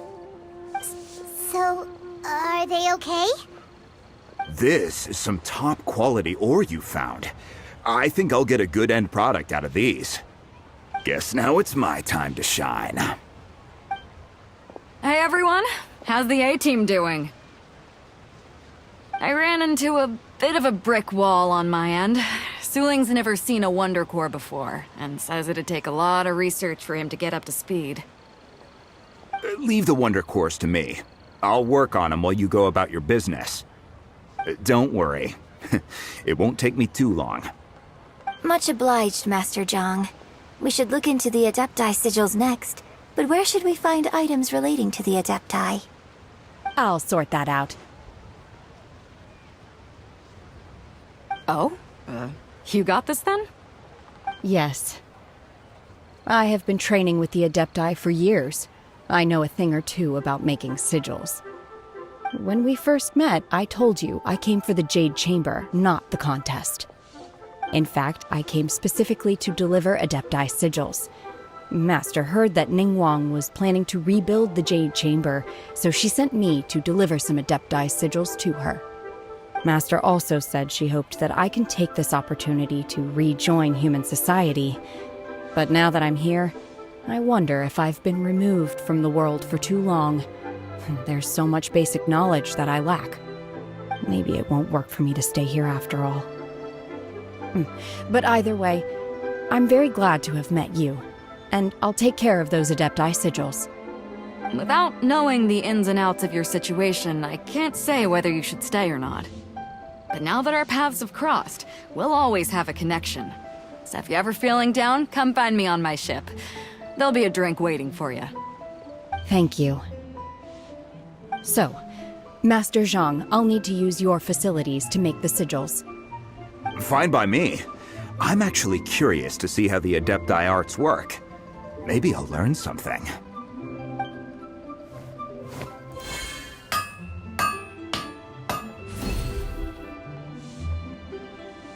Whew. The sigils are ready. Though they are in some respects inferior to my master's, I can assure you there will be no quality issues. I've finished forging the things you asked for, too. Great! Let's go submit them before someone else gets there ahead of us.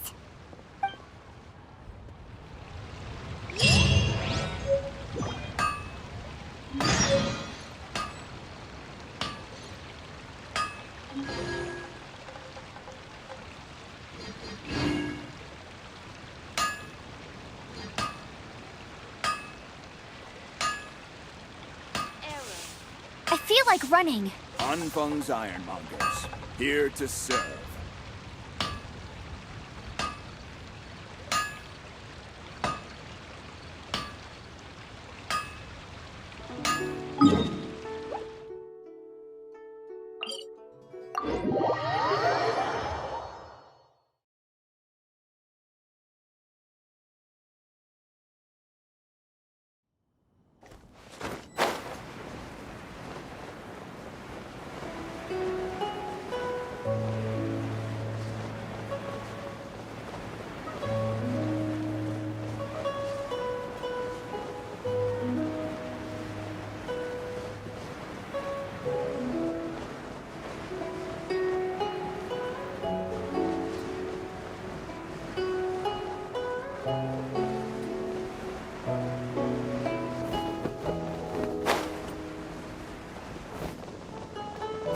Get ready for the gliding champion of Mondstadt!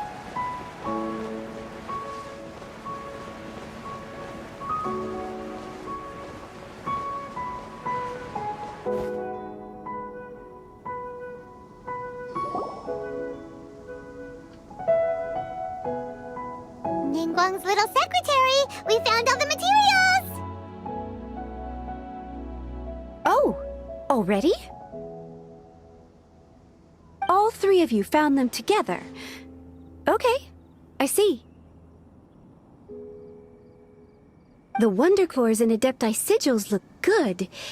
It seems that we found our winners.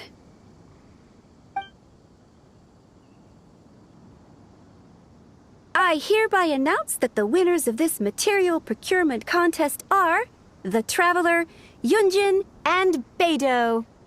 What? It's over already? I haven't even found the plustrate yet! I can't believe it.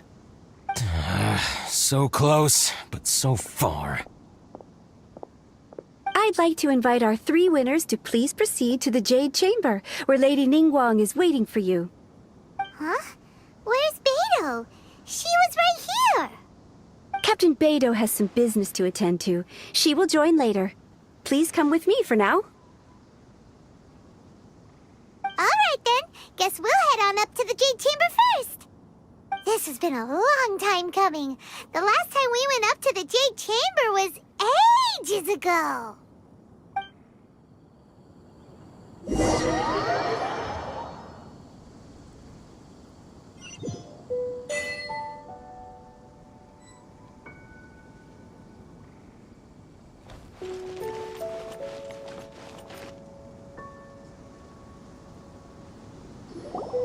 Combine the Adepti sigils with the Wonder Cores and insert them into the Jade Chamber's control compartment. The construction of the new Jade Chamber is now officially complete. Once the tethers are released, it will soar into the sky. Thank you all for your work. Now it is time for me to fulfill my promise. Yeah! Miss Yun, I've already heard something about the reason for your involvement. You are looking for a venue for your new opera, aren't you? That's right. Lady Ningguang, I would like to hear your opinion. The unveiling of Miss Yun's grand new opera surely requires a venue of equal grandeur. So what would you say if I proposed that we stage your first performance right here, in the newly built Jade Chamber? The Jade Chamber offers a splendid panoramic view of the mountains and the bustling city. It is fitting for the finest performance to be hosted in the heavens. I can think of no better stage for you than here, Miss Yun. Thank you, Lady Ningguang. Then I will prepare my props and other articles shortly. Please allow me to bring all these aboard the Jade Chamber. You're quite welcome. It's truly what a good opera deserves. A traveler, Shenhe, Paimon, I'll be leaving now. Do come and see my play when the time comes. You're next. What is your question? I should clarify. I do not know your sister's whereabouts. Please, don't waste your question on this matter. Wow, you're a mind reader, Ningguang. Oh well, guess Paimon will ask a question then. Managing a successful business is not as simple as you might think. Capital, connections, sensitivity to the trends, and instinct for what is a good opportunity. All of these traits are crucial. If you want to know how to make money, I will honor our agreement and give you an answer. But that is not to say that it will work for you. Wow, Paimon hadn't even asked the question yet. Your question was written all over your face. Now look, you helped me rebuild the Jade Chamber, and I intend to repay you handsomely for it. So I promise you that should you one day require financial assistance, you may seek employment here. I will pay you at the highest rate of remuneration. Oh, great! So next time we run out of Mora, we just need to come to Ningguang? No more questions from us. Shenhe, you got a question? Me? Yes, this is a group effort. Thank you. But I don't have anything to ask. Are you sure? This is a once-in-a-lifetime opportunity. I'd urge you not to squander it. Yeah, just don't waste it. Hold on a second. Paimon can probably think of another one. Lady Ningguang, do you think I can ever fit in Liyue Harbor? Now that is an interesting question. Liyue Harbor is very inclusive. As long as you respect the rules here, you will not be turned away. So, the key is whether or not you yourself can develop a sense of belonging in Liyue Harbor. Huh. A sense of belonging? Yes. To become fond of a place, to feel part of it, it always requires a reason. Perhaps someone you've met, or something you've experienced here. Or perhaps you enjoy the atmosphere of Liyue, and you will become accustomed to it. In short, everyone needs a reason to stay. I hope you can find yours soon. I see. Hey, what's going on? I just went to see the fleet. I'm a little later than expected. Come on, Beidou! It's your turn! Do you have a question for Ningguang? Me? Nah, I ain't got any questions. She forced me to help out, so I figured I may as well get involved with the contest. Ningguang, don't forget what we talked about. It's not gonna be easy to deal with. I don't think my fleet can take it on their own. Don't worry. I have made preparations. The wound dressings are ready, and the Millilith have set up an ambush. Glad to hear it. Watch your back. Stay alert. Beidou? Ningguang? What are you talking about? You'll see when the Jade Chamber ascends. However, it's not the most pleasant topic of conversation. Maybe it's better that you don't know.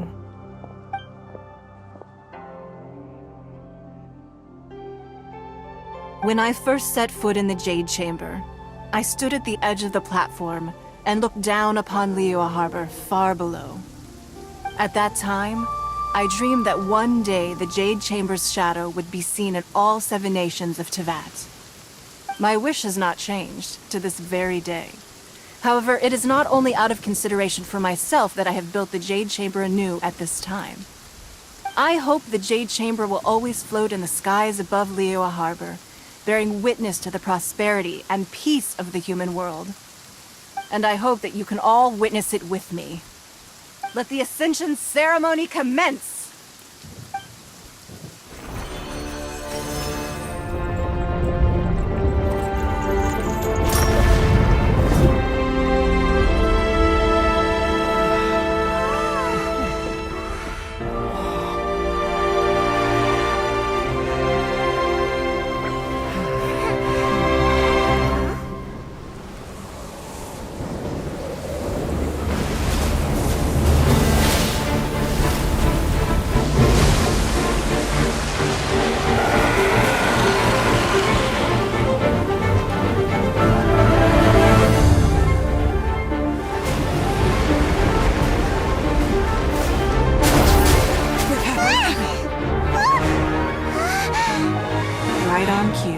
The Avenger of the Vortex, Beisht. Who's that?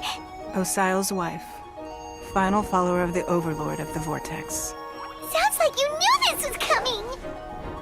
Beidou sensed something was stirring in the deep. She warned me months ago. Knowing she harbors hatred toward the Jade Chamber, I chose to rebuild it now as a way of drawing her out. Got it. Well, let's go fetch the Adepti. No. Huh? In this human age, the people of Liyue must find a way to overcome this crisis on our strength alone!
You are a cursed child. Your life brings nothing but disaster to us all. At least if you die, I can bring her back. The day you learn how to use your strength for the good of others is the day that you can truly become part of human society.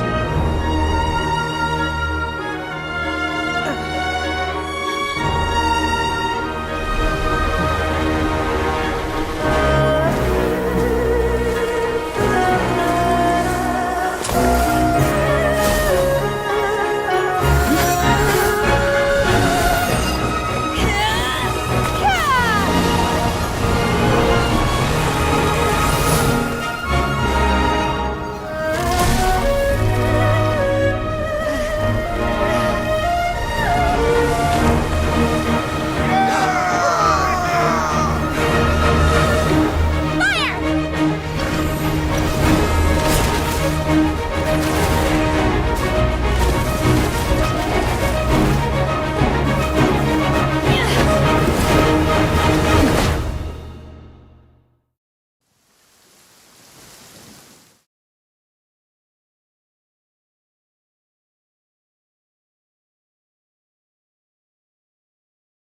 What are you doing here?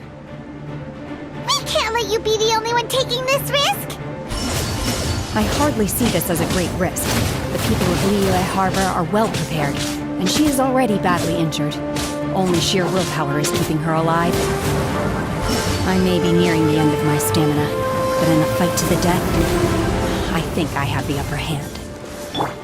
We'll help too!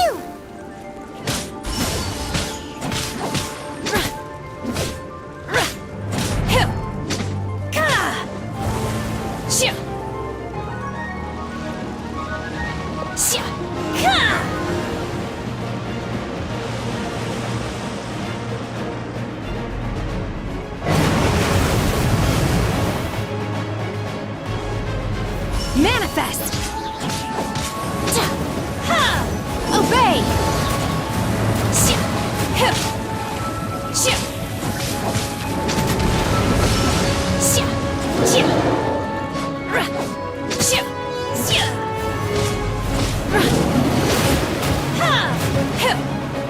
Manifest!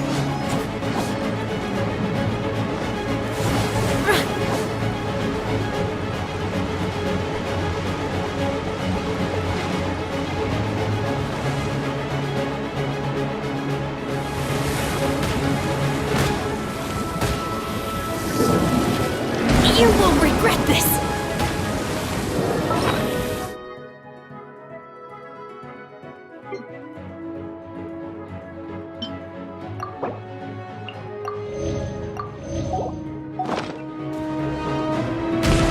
Obey! Manifest! No one escapes my sights! Do your master's bidding!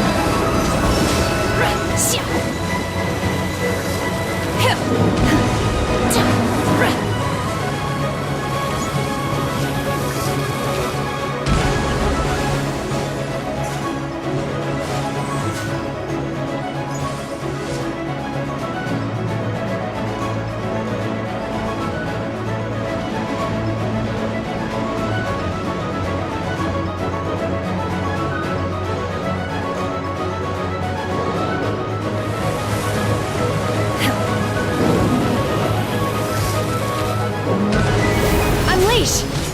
Manifest!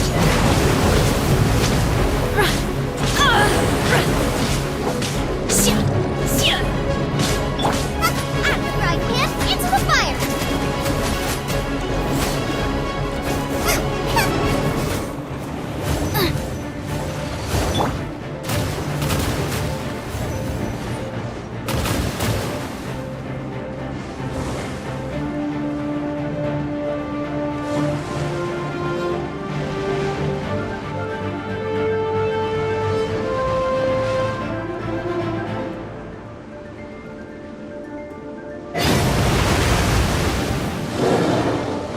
Obey!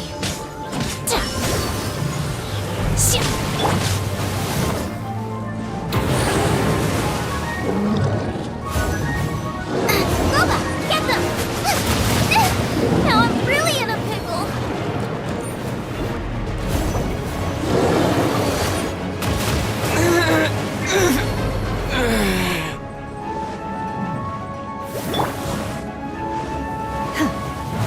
Manifest!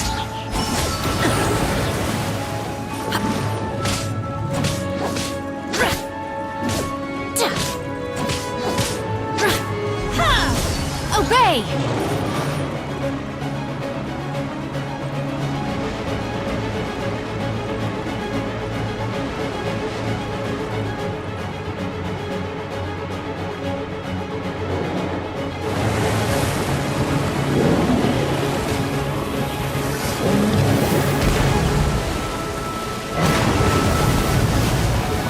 Manifest!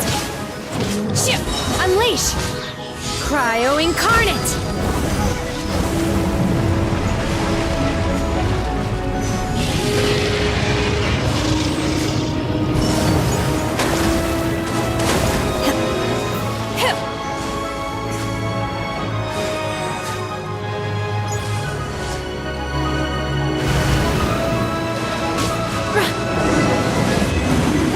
She's getting away! Shouldn't we go after her? This place is unstable. It is too risky to continue pursuing her. If the place collapsed, the consequences would be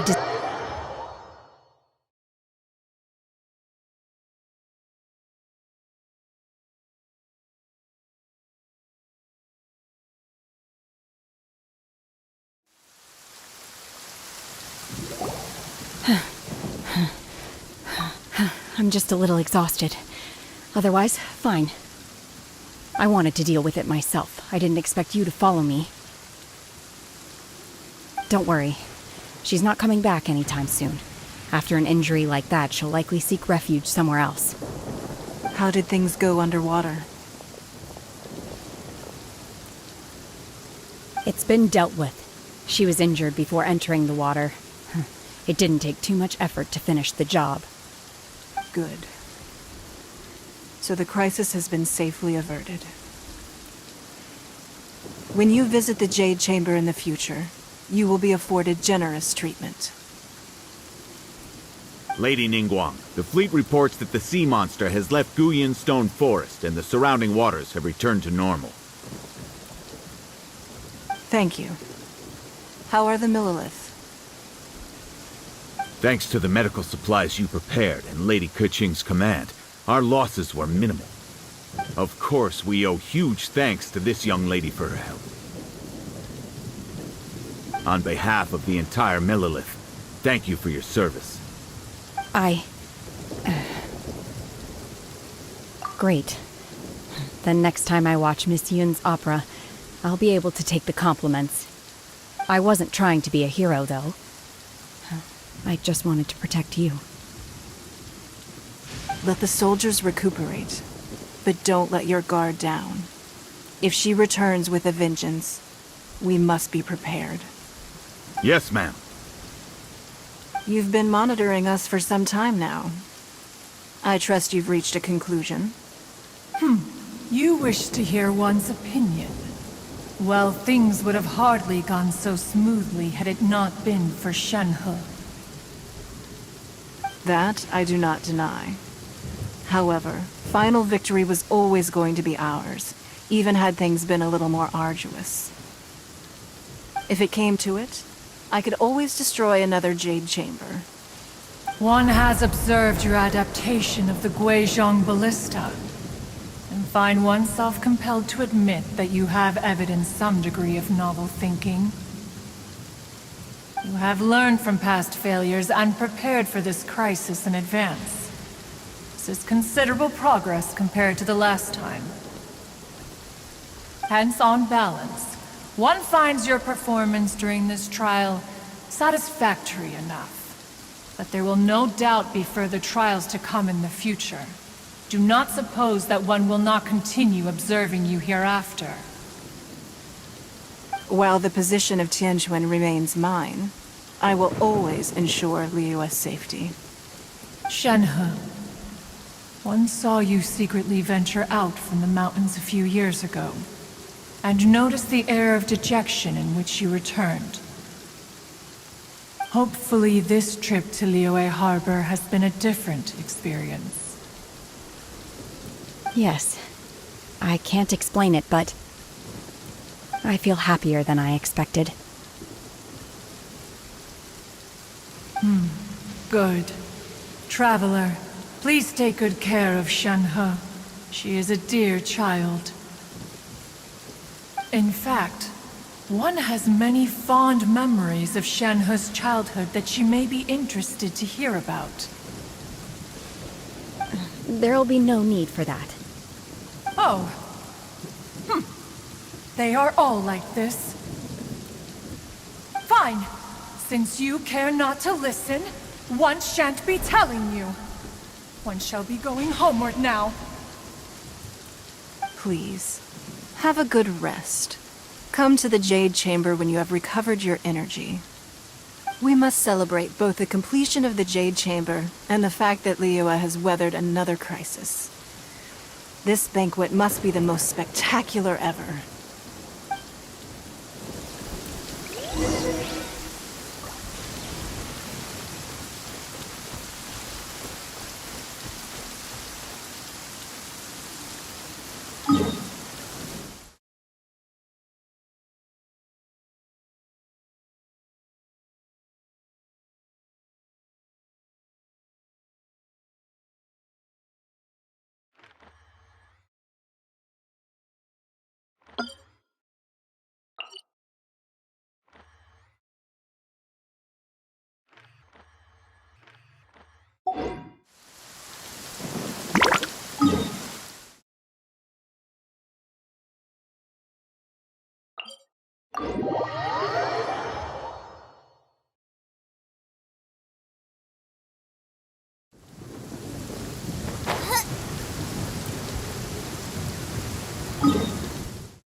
The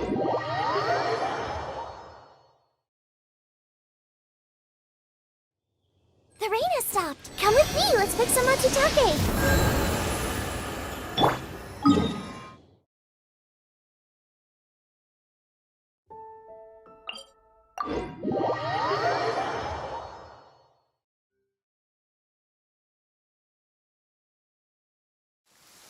Oh no, it's raining! Now my uniform will get all wet.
Wow! Everyone's already seated! It's Paimon's first time attending a banquet in the Jade Chamber. The food here looks amazing. All of you here are my distinguished guests. I am determined that each of you thoroughly enjoys yourself. Those who don't drink alcohol, please, help yourself to other beverages. Fine wine is a delight to the senses, but it is far from the only one.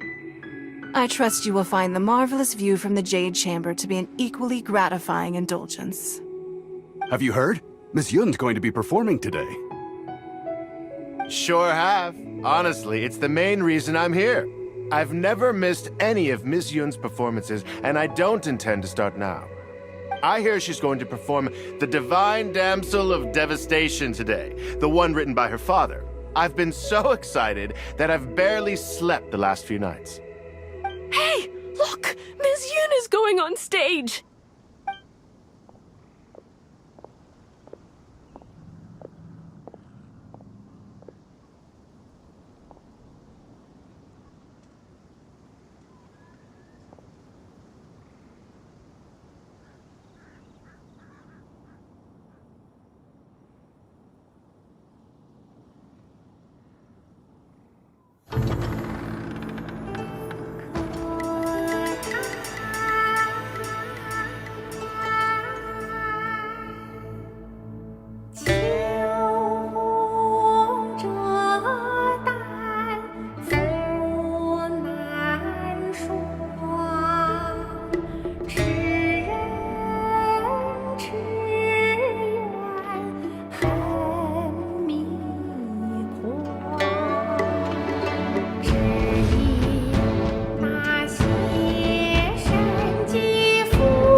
神语披冠到这里本该接近尾声，但今日我再添一笔，唱与诸位听。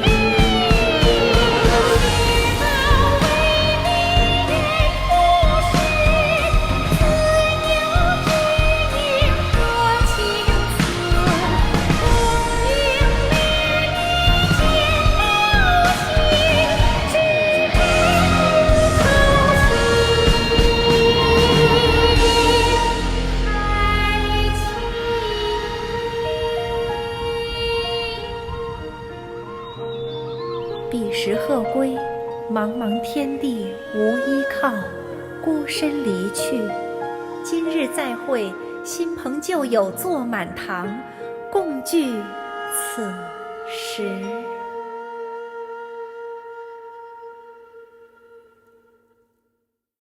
What did you think? Personally, I thought I sang rather well. It was beautiful. Paimon wants to learn too. It was wonderful. Also, thank you. You're welcome.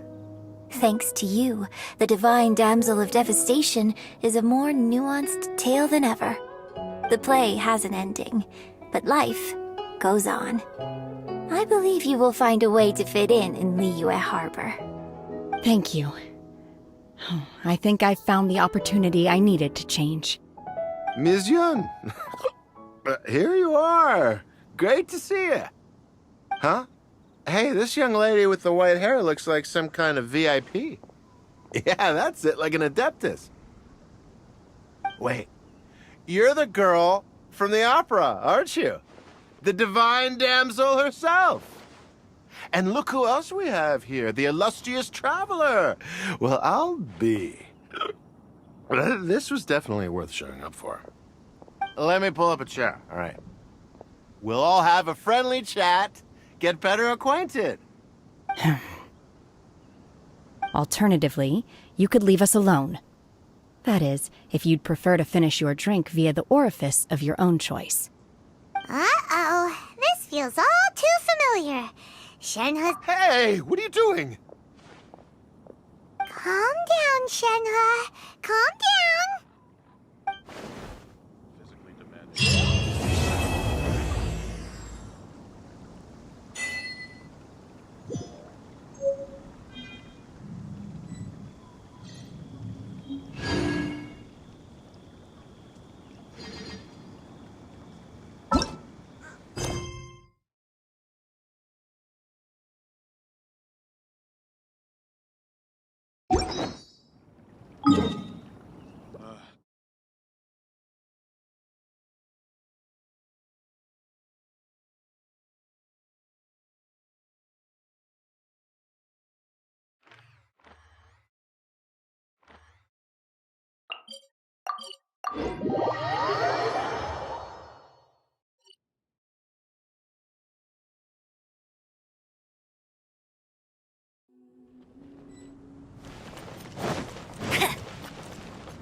Lord Barbados, please see to it that Godwin gets home soon and safe.